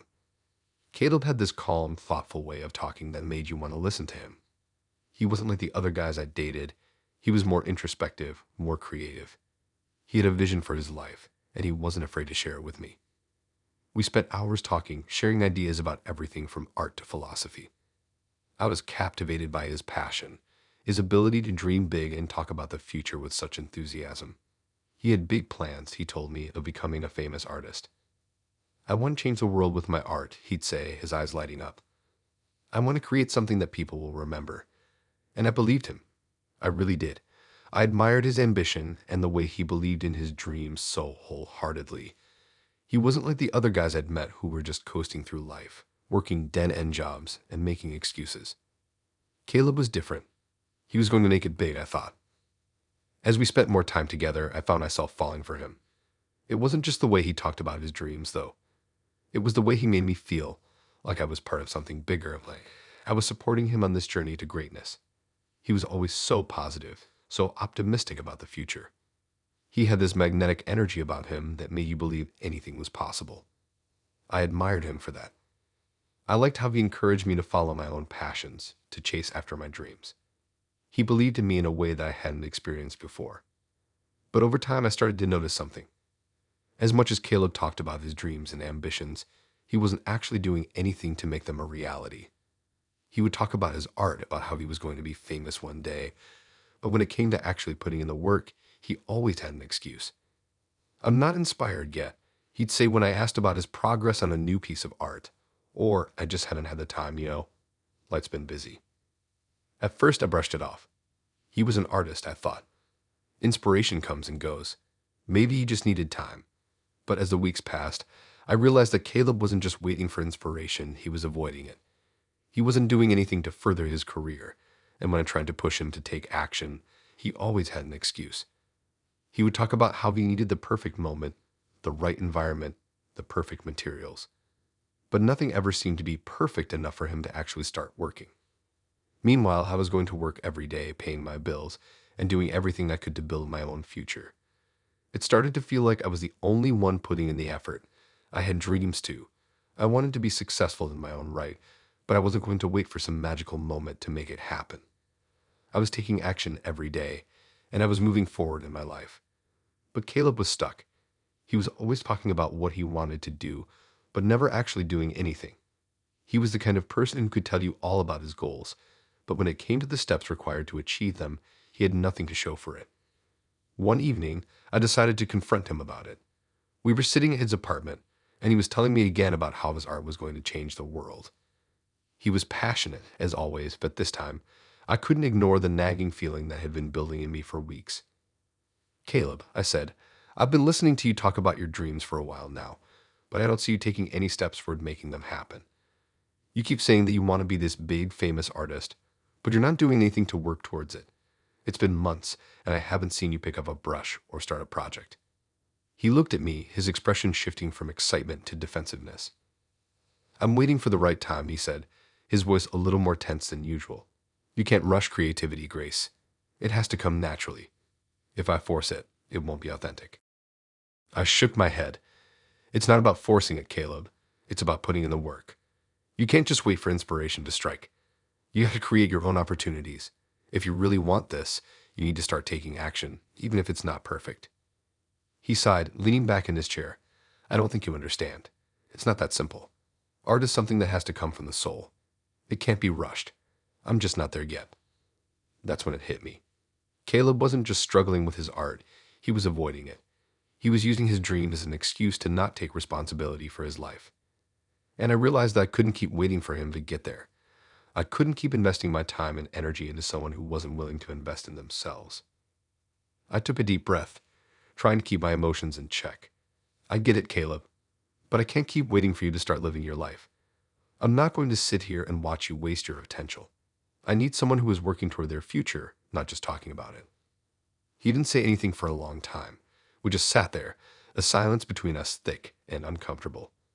Finally, he spoke, his voice quiet. "I didn't know you felt this way." I nodded, feeling a pain in my chest. "I'm sorry, Caleb, but I can't keep doing this. I need someone who is as committed to their future as I am to mine.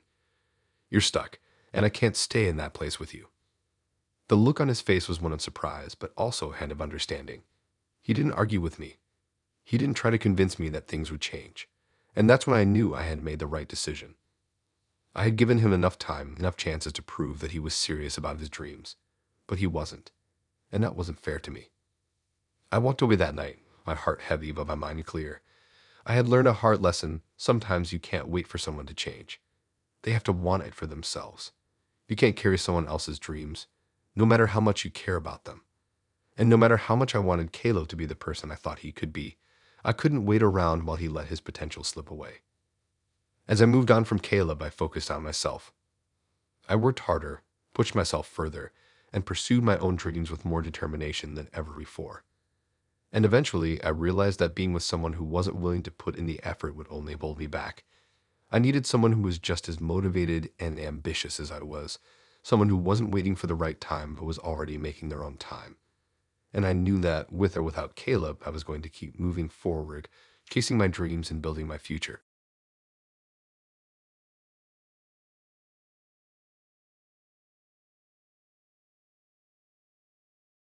When I first met Nancy, I didn't know what to expect.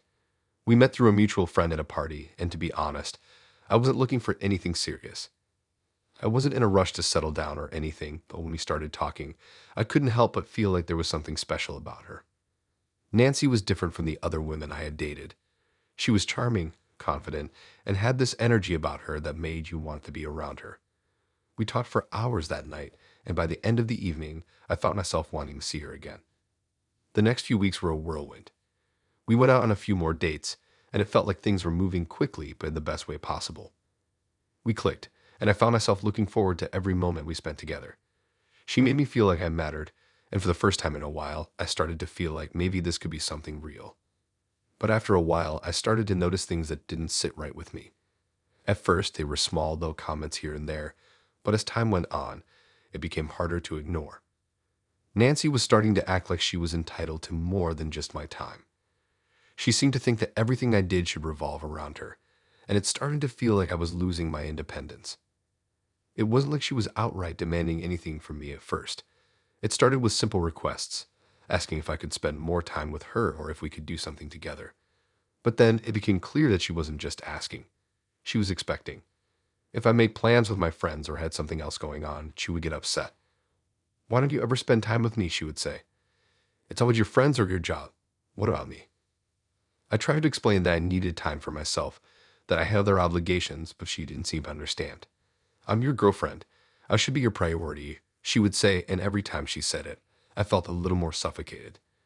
It wasn't that I didn't want to spend time with her, but I needed space to breathe. I didn't want to feel like I was being controlled or that I had to justify my time to her. But it didn't stop there. Nancy started asking me to do things that made me feel uncomfortable. One night, we were out at a bar with some of her friends, and she asked me to buy her a drink. It wasn't unusual to buy a round for the table, but this time it was different. She didn't just ask for one drink, she asked for multiple rounds, and she didn't even offer to pay for her share. When I hesitated, she gave me a look and said, "Come on, it's just a drink. You're not going to make me pay for it, are you?" It felt like she was treating me like an ATM, and it didn't sit right with me. I didn't mind paying for things here and there, but it wasn't the money, it was the expectation. She didn't even seem to care if I wanted to spend my money on her. It was as if she believed that I should just do it without question. And when I mentioned it, she would shrug it off, saying, "I'm your girlfriend. I thought you want to treat me." I tried to let it slide, thinking maybe it was just a one-time thing. But then it kept happening. She would ask for things without any regard for how it made me feel. One weekend we went on a trip, and she asked me to pay for everything: hotel, food, gas.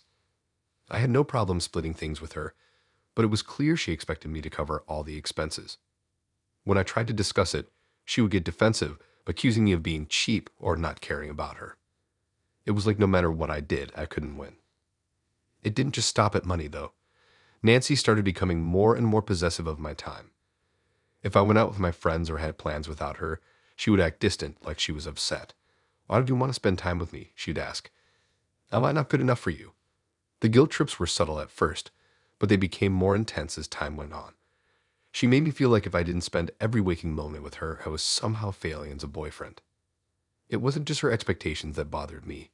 It was how she seemed to take me for granted. I would do things for her, try to make her happy, but it never seemed to be enough. No matter what I did, it felt like she always wanted more.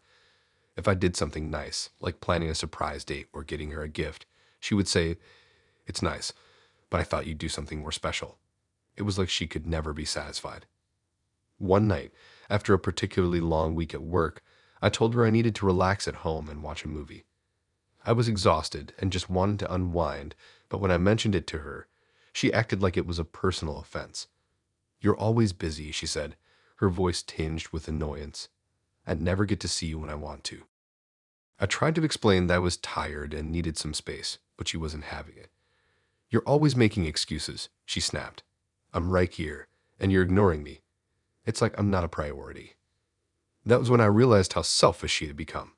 It wasn't about me anymore. It was all about her. Her needs, her desires, her expectations.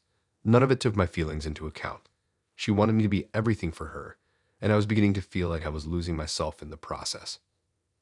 I couldn't ignore it anymore. I started to see just how one-sided our relationship had become. I was always the one making compromises, always the one trying to make her happy. But no matter what I did, it was never enough.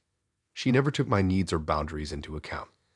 It was like she was using me to fill a void, and once I started to realize that, I couldn't ignore it any longer. One evening, after yet another argument where I felt like I couldn't get my point across, I knew I had to have the conversation. I couldn't keep living like this. I sat her down and told her how I was feeling. "Nancy," I said, trying to keep my voice steady, "I don't feel like this is a partnership anymore. I'm always giving, I'm never getting anything back.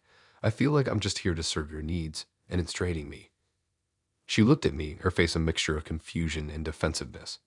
"What do you mean?" "I'm not asking for that much," she said, her voice rising. "You're just overreacting. I'm your girlfriend. I need you, and you should want to spend time with me." "I do want to spend time with you," I said, "but not when it feels like I'm doing it just to keep you happy. It shouldn't be all about you. I need space too.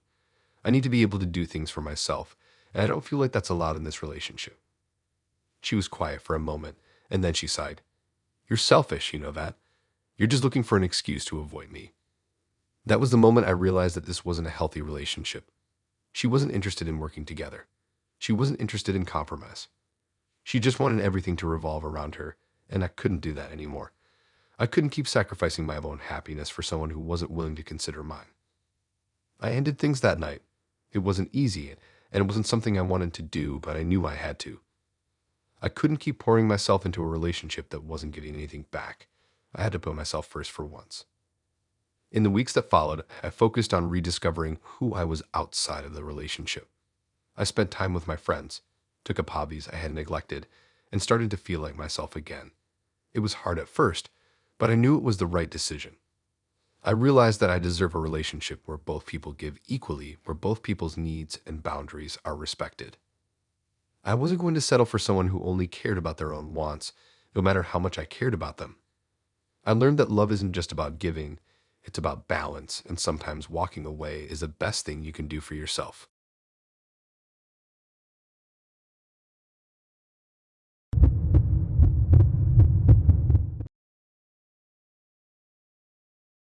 It's amazing how quickly things can go from being perfect to completely falling apart. When I first met Greg, I thought I had found someone I could truly connect with. We met on a dating app, and after a few weeks of texting, we decided to meet up for coffee. From the moment we sat down, I felt like I was talking to an old friend. We had similar interests, like the same kind of movies, and shared a love for hiking and exploring the outdoors. I was genuinely excited about the connection we had. He was easy to talk to, and the chemistry between us was undeniable. For the first 2 months, everything seemed great. We went on dates, spent weekends together, and talked about everything under the sun. Greg made me feel special. He was thoughtful, kind, and always went out of his way to make me feel appreciated. He would bring me flowers randomly, text me sweet messages, and just seemed to be the perfect guy. I couldn't help but think I was finally in a healthy, happy relationship. But then slowly, things started to change. It wasn't immediate, and at first, I thought it was just a phase. Greg started becoming a little distant, a little less engaged in our conversations. At first, it was just small things. He'd forget to text back right away, or he'd cancel plans last minute. I didn't think much of it. Maybe he was just busy with work, or maybe he had a lot on his plate. We all go through phases like that, right? I was willing to give him the benefit of the doubt. But over time, the distance grew. The small things became bigger issues. Greg would start getting irritated over minor things, like me not replying to a text fast enough or asking questions about something that seemed unimportant to him. And then, out of nowhere, the silence started. It wasn't something I noticed right away, but it soon became painfully obvious. Greg began to shut down whenever we had a disagreement. Instead of talking things through like we had done in the past, he would go silent. He wouldn't respond to my messages, wouldn't answer my calls, wouldn't even look at me when I was trying to talk to him. It was like he was purposely ignoring me. And when I asked him what was wrong, he would always give me the same response. "Nothing. I'm fine." But I knew he wasn't fine. I could tell something was off. The silent treatment became his way of dealing with everything. If we argued, he would retreat into this shell of silence, refusing to engage. He wouldn't give me the courtesy of explaining what was bothering him or how we could resolve the issue. Instead, he just shut me out, leaving me to wonder what I had done wrong. At first, I tried to brush it off. Maybe he was just processing things. Maybe he needed time alone to think. I was patient, giving him the space he seemed to want, but the silence stretched on. It didn't matter what I did. I couldn't break through. He'd go days without talking to me, and when he did speak, it was like nothing had happened. He would act as if everything was normal, and I was left there, feeling like I was losing my mind. I tried to approach him calmly. "Greg, why are you doing this? We need to talk about what's going on," I'd say, but he would just shrug me off. "I don't want to talk about it right now," he'd say, or worse, he'd tell me, "I don't have anything to say." It was confusing. I didn't understand how someone who had been so warm and loving could suddenly become so cold. Was it something I did? Was I being too demanding? I started questioning myself, trying to figure out what had gone wrong. Was I not giving him enough space? Was I asking too much of him? The worst part was that he never gave me any answers. There was no closure. There was no real conversation. I tried to bring it up over and over, but he would just shut me down, either with silence or with a quick, "I told you it's fine." But I knew it wasn't fine. I could feel the tension growing between us. It felt like the longer we went without talking, the more distant we became. And then, one day, I couldn't take it anymore. I had been patient, I had been understanding, but I wasn't going to sit around and be ignored. I needed answers, and I wasn't going to wait any longer. I sat him down, determined to get through to him. "Greg, we need to talk," I said, trying to stay calm, though I could feel my frustration bubbling up. "I can't keep doing this. The silence, the distance. It's not fair to me. It's not fair to us." He looked at me, his expression blank, and for a moment I thought he wasn't going to respond. Finally, he sighed. "I don't know what you want me to say, Megan," he muttered, rubbing his face. I need space. I need time to figure things out." That's when it hit me. It wasn't just about the fights or the issues we were having. It was about him shutting me out completely. He was refusing to communicate, refusing to work through the problems with me. He was using the silent treatment as a weapon to avoid dealing with anything. And it wasn't just a temporary phase. It had become his go-to response to any problem. I was heartbroken, but I knew what I had to do. I couldn't keep waiting for him to come around. I couldn't keep being left in the dark, wondering what was going on in his head.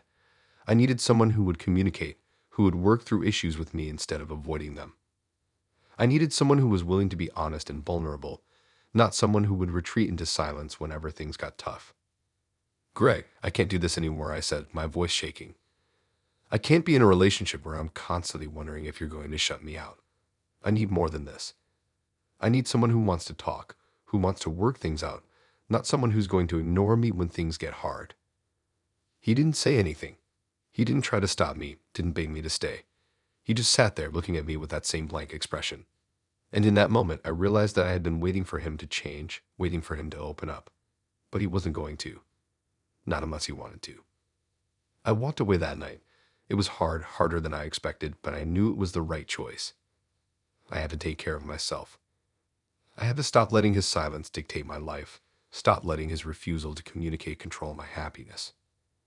In the weeks that followed, I took time to focus on myself. I reconnected with my friends, spent time doing things that made me happy, and worked on rediscovering who I was outside of the relationship. It wasn't easy at first. Letting go of someone I had invested so much time and energy into was tough. But I knew I had made the right decision. I realized that relationships are built on communication and trust. You can't be with someone who refuses to talk to you, someone who punishes you with silence every time things get tough. I learned that I deserve someone who is willing to open up, to face problems head on, and to work through them with me.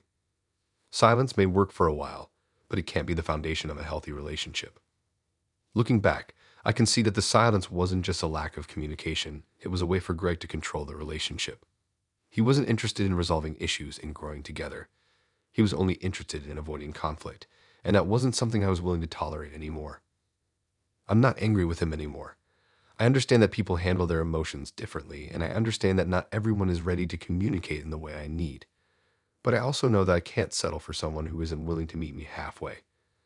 I deserve a relationship where both partners are invested, where both are willing to be vulnerable and honest. And so I walked away from Greg. It was painful, but it was necessary. I wasn't going to let silence define me.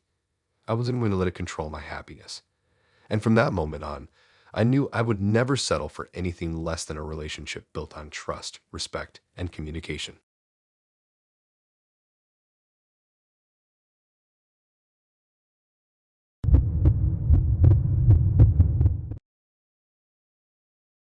When I first met Ben, everything felt like a dream.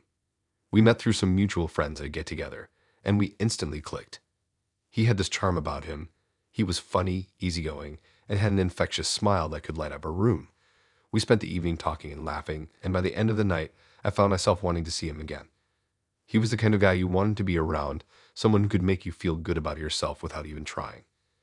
We went on a few dates after that, and each time I felt more and more drawn to him. He was thoughtful, generous, and always made me feel like I was his priority.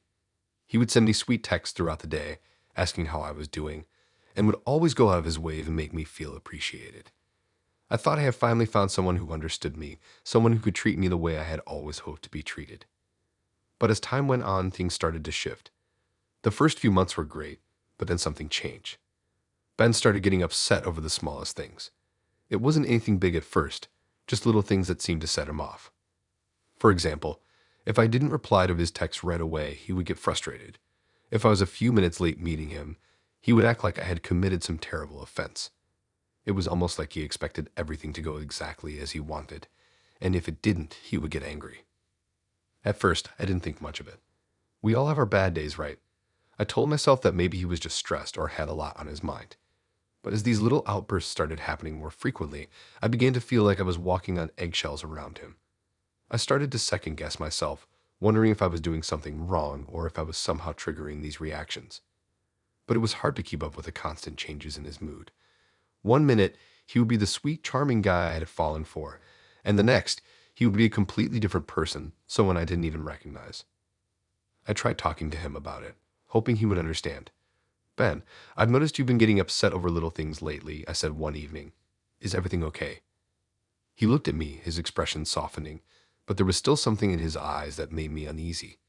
I'm fine, he said, his voice low. I'm just stressed, okay?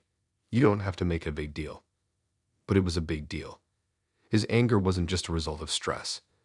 It was something deeper, something I couldn't quite put my finger on. And the more I tried to ignore it, the worse it got. One night, we went out for dinner with a group of friends. It was a casual night, nothing fancy, but something about the atmosphere seemed to set Ben off. I didn't notice at first, but as the night went on, I could feel the tension building. I had ordered a salad, and when the waiter brought it to the table, I noticed that it wasn't what I had asked for. It wasn't a huge deal, just a small mistake, but when I pointed it out, Ben snapped. What's the big deal, he said, his voice rising. Just eat it. It's not that hard. I was taken aback. It wasn't like him to be so rude in front of people. I tried to brush it off, but I could feel my face getting hot.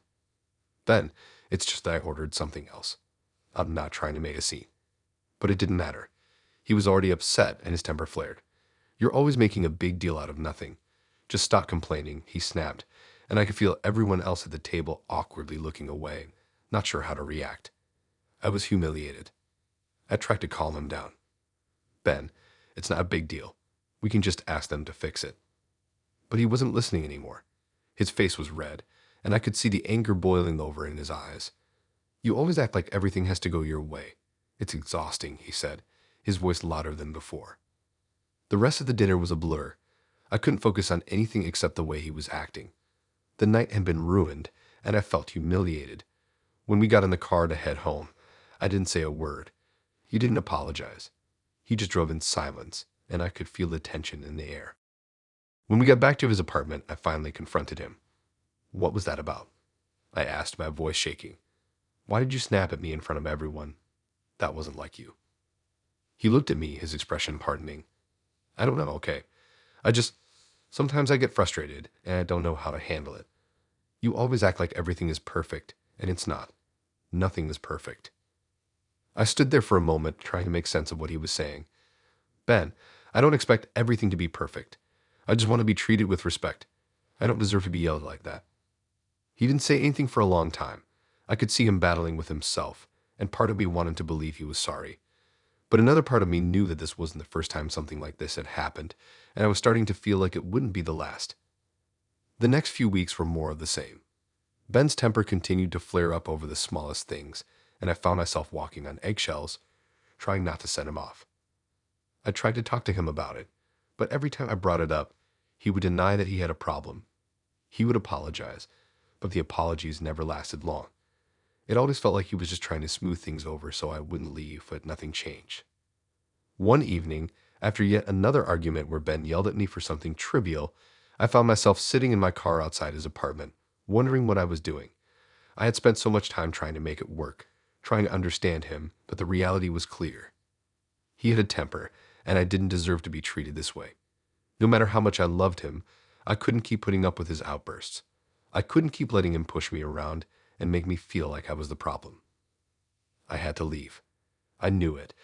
As much as I didn't want to admit it, I knew I couldn't stay in a relationship where I was constantly walking on eggshells trying to avoid his anger.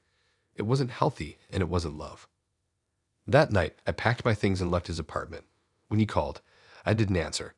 I didn't want to hear his excuses anymore.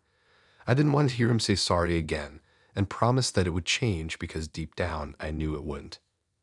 The hardest part was that I still cared about him. I still loved him, despite everything. But I loved myself more, and I couldn't keep sacrificing my happiness for someone who wasn't willing to change. I had to take care of myself, to put my own needs first for once. It wasn't easy. In the days that followed, I questioned my decision.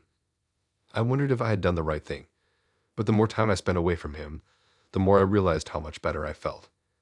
I wasn't constantly anxious, waiting for the next argument. I wasn't second-guessing every move I made.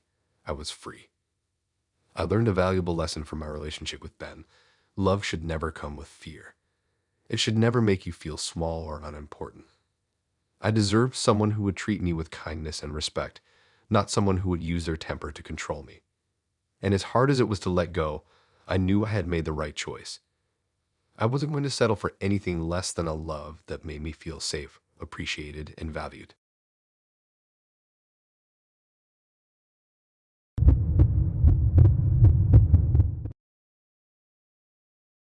I used to think that I knew what love was. I'd been in relationships before, nothing too serious, but enough to think I had a solid understanding of what it should feel like. When I met Lisa, I thought I had finally found the kind of love I had always hoped for. It felt easy at first. We met through a mutual friend at a bar one Saturday night, and from the moment we started talking, I felt like there was something special between us. She had this energy about her, vibrant, confident, and easy to talk to. We instantly clicked, and I thought, this is it. This is the person I'm meant to be with.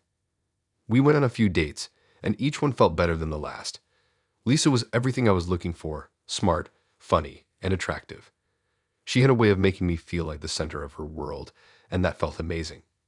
I'd never met anyone who made me feel so valued, and it was clear that we had a real connection. The chemistry was undeniable, and I couldn't wait to see where things would go. But as the weeks went on, I started to see sides of Lisa I hadn't noticed before. At first, it was just small things, her tendency to joke around about other people in a way that made me uncomfortable. She'd make fun of her friends, her coworkers, or even people on the street, and while I didn't think she was a bad person, it started to get to me. I didn't like how easily she put others down.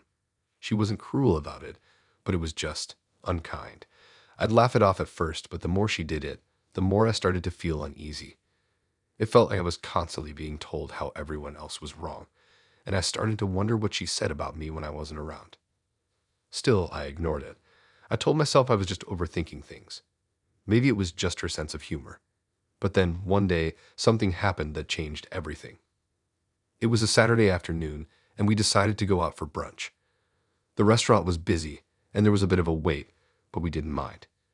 We were sitting at the bar, waiting for our table, when Lisa started talking to the bartender. They exchanged a few pleasantries, and I thought nothing of it until I saw her leaning in a little too close, laughing a little too hard at his jokes. I could feel the jealousy rising in me, and I tried to shake it off. I wasn't the jealous type, or at least I didn't think I was. But when the bartender walked away, Lisa turned to me with a grin on her face. "I think he was flirting with me," she said, her voice light and teasing. I wasn't sure how to respond. "Is that so?" I said, trying to keep my tone casual. "What did you think about that?" Lisa laughed. I think it was funny. He's cute, but I'm not interested. Still, it felt nice to get a little attention. The way she said it made my stomach churn. I didn't know why, but something about it felt wrong.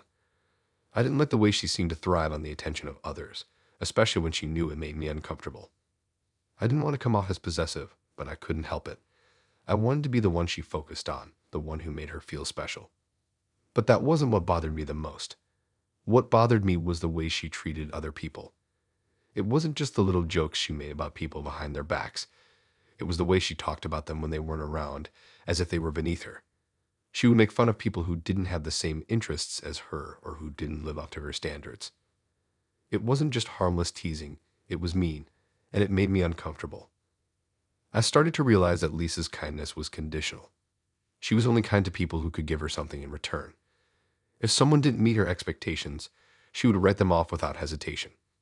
I remember one time we were at a party, and a mutual friend of ours introduced us to a new guy who had just moved to the area.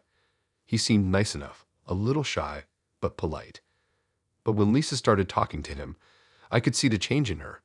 Her smile faded, and she started to speak to him in a way that was condescending, like she was trying to show him how much better she was. I could tell he was uncomfortable, but Lisa didn't care. She didn't even notice. That night, I asked her about it. Lisa, why were you so rude to him? He was just trying to be friendly. She rolled her eyes. He was awkward, Adam. I couldn't stand it. I don't have time to entertain people who can't keep up with a conversation. It was then that I realized just how unkind she really was. She only surrounded herself with people who could boost her ego, people who could give her what she wanted. And if someone didn't fit into her world, she didn't have time for them. She didn't care about anyone else unless they could serve her needs. The more I thought about it, the more I realized that Lisa wasn't the person I thought she was. She had this carefully crafted image of herself, this confident, successful, charming woman who made everyone around her feel good. But underneath it all, she was selfish. She used people, took advantage of their kindness, and only cared about what they could do for her. I tried to talk to her about it, but every time I did, she would dismiss me. You're overthinking it, Adam, she would say. It's just how I am. I can't help that some people just don't get me. But I couldn't ignore it anymore. I couldn't keep being with someone who didn't care about the feelings of others. I couldn't be with someone who treated people like they were disposable, who only cared about herself and her needs. And the worst part was, I was starting to feel like I didn't matter to her either. One day, I decided I couldn't take it anymore. I had to walk away, even if it meant ending things with someone I had once thought was the love of my life. I sat her down in her apartment, my heart pounding, and told her how I felt. Lisa, I said, my voice shaky, I can't keep doing this. I've tried to ignore it, but I can't. You're not kind to people. You treat them like they're beneath you, and I can't be with someone who only cares about themselves. I need someone who values others, who treats them with respect. And I don't feel that from you. She stared at me for a moment, her face a mix of confusion and annoyance. What are you talking about? I thought you liked me. I thought we were happy. We were happy, I said quietly, but that was before I realized who you really are. I don't think I can do this anymore, Lisa. I deserve someone who will treat me with the same kindness I show them. I deserve better than this. She didn't argue, didn't try to convince me to stay. She just looked at me, her eyes cold, and for the first time I saw the real Lisa. The version of her that only existed when she wasn't trying to impress anyone. The selfish, unkind person who I had been trying to ignore for so long. I walked away that night, knowing I had made the right decision. It wasn't easy, but it was necessary. I couldn't keep investing in a relationship where I wasn't valued. I deserved someone who would treat me with respect, who would care about me the way I cared about them. And I wasn't going to settle for anything less. In the months that followed, I took time to reflect on what I had learned. I realized that love isn't just about the good times and the moments when everything seems perfect. It's about how you treat each other when things aren't perfect. It's about kindness, respect, and mutual care. And I wasn't going to settle for someone who couldn't give me those things. I learned the hard way that sometimes walking away is the best thing you can do for yourself. You don't have to settle for being treated badly just because you're afraid of being alone. You deserve to be with someone who values you, someone who sees you for who you really are and treats you with the love and kindness you deserve. And that's exactly what I was going to find, someone who could give me the love I was willing to give in return.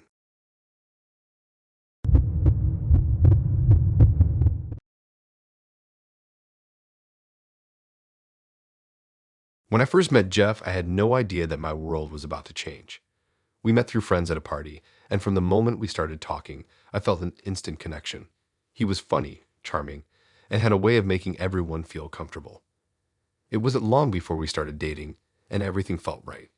We went on dates, spent hours getting to know each other, and the chemistry between us was undeniable. I was convinced that I had found someone special.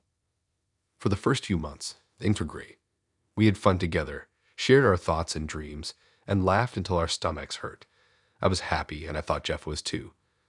But as time went on, something started to shift. It wasn't anything huge at first, just little moments where I felt like I wasn't fully being heard, like something was missing in our communication. I didn't want to jump to conclusions, so I tried to ignore it. After all, every relationship has its ups and downs, right?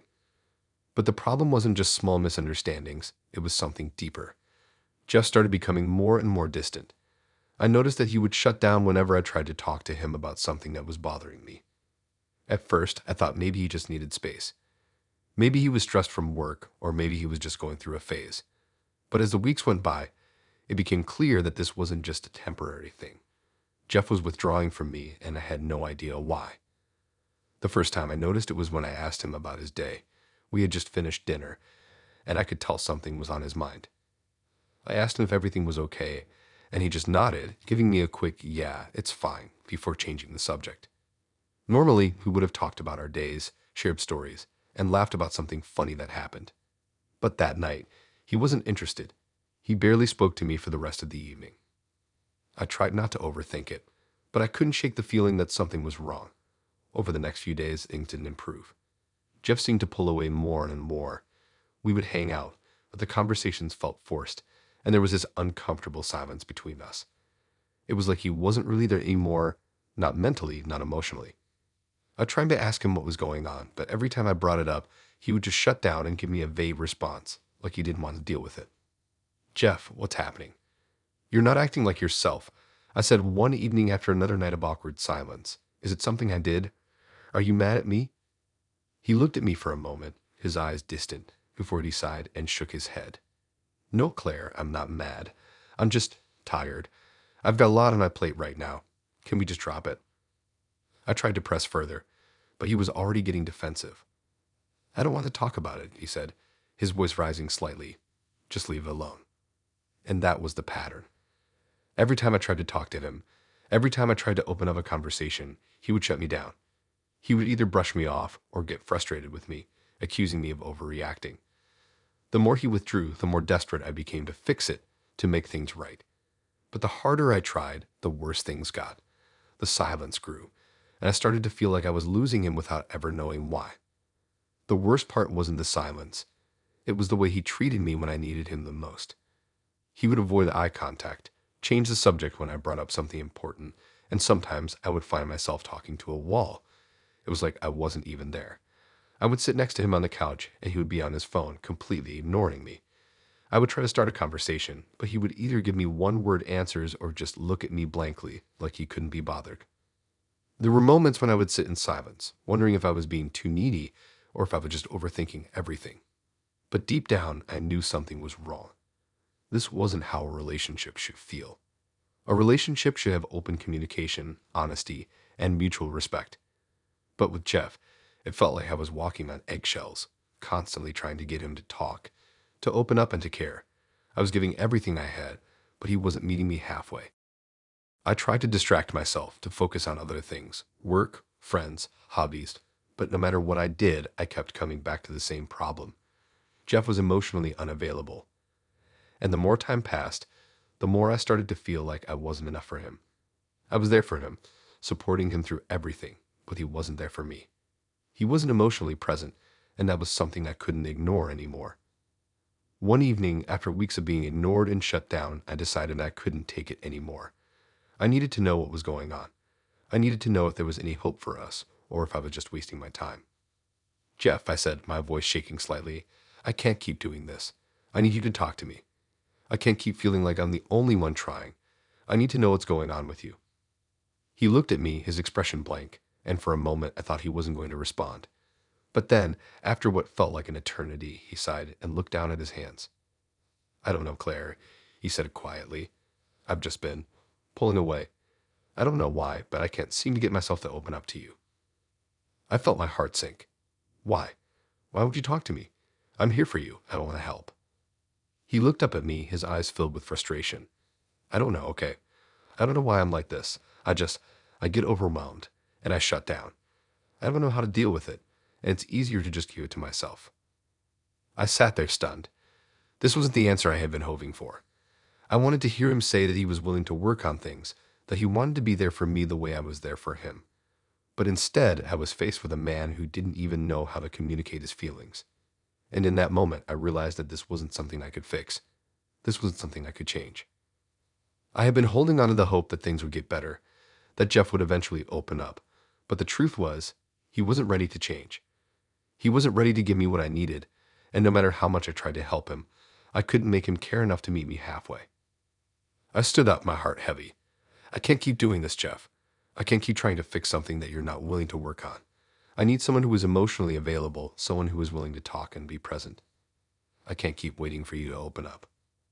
He didn't say anything. He just looked at me, his face unreadable. And in that moment, I realized that I had been waiting for someone who wasn't ever going to meet me where I needed him to. I had invested so much of myself into this relationship, hoping that eventually he would change. But the truth was, I couldn't wait around for someone to be ready when they weren't willing to put in the effort. I walked away that night, heartbroken, but knowing that it was the right decision. I couldn't keep sacrificing my happiness for someone who wasn't ready to meet me halfway. I needed someone who could communicate, who could open up, and who was willing to work through things together. And Jeff wasn't that person. In the weeks that followed, I took time for myself. I spent time with friends, went on solo trips, and focused on the things that made me happy. And slowly, I began to realize that I deserved a relationship where I didn't have to beg for communication. I deserved someone who would be present, who would care enough to talk things through when life got hard. I wasn't going to settle for someone who couldn't be emotionally available, and I wasn't going to let silence take away my happiness.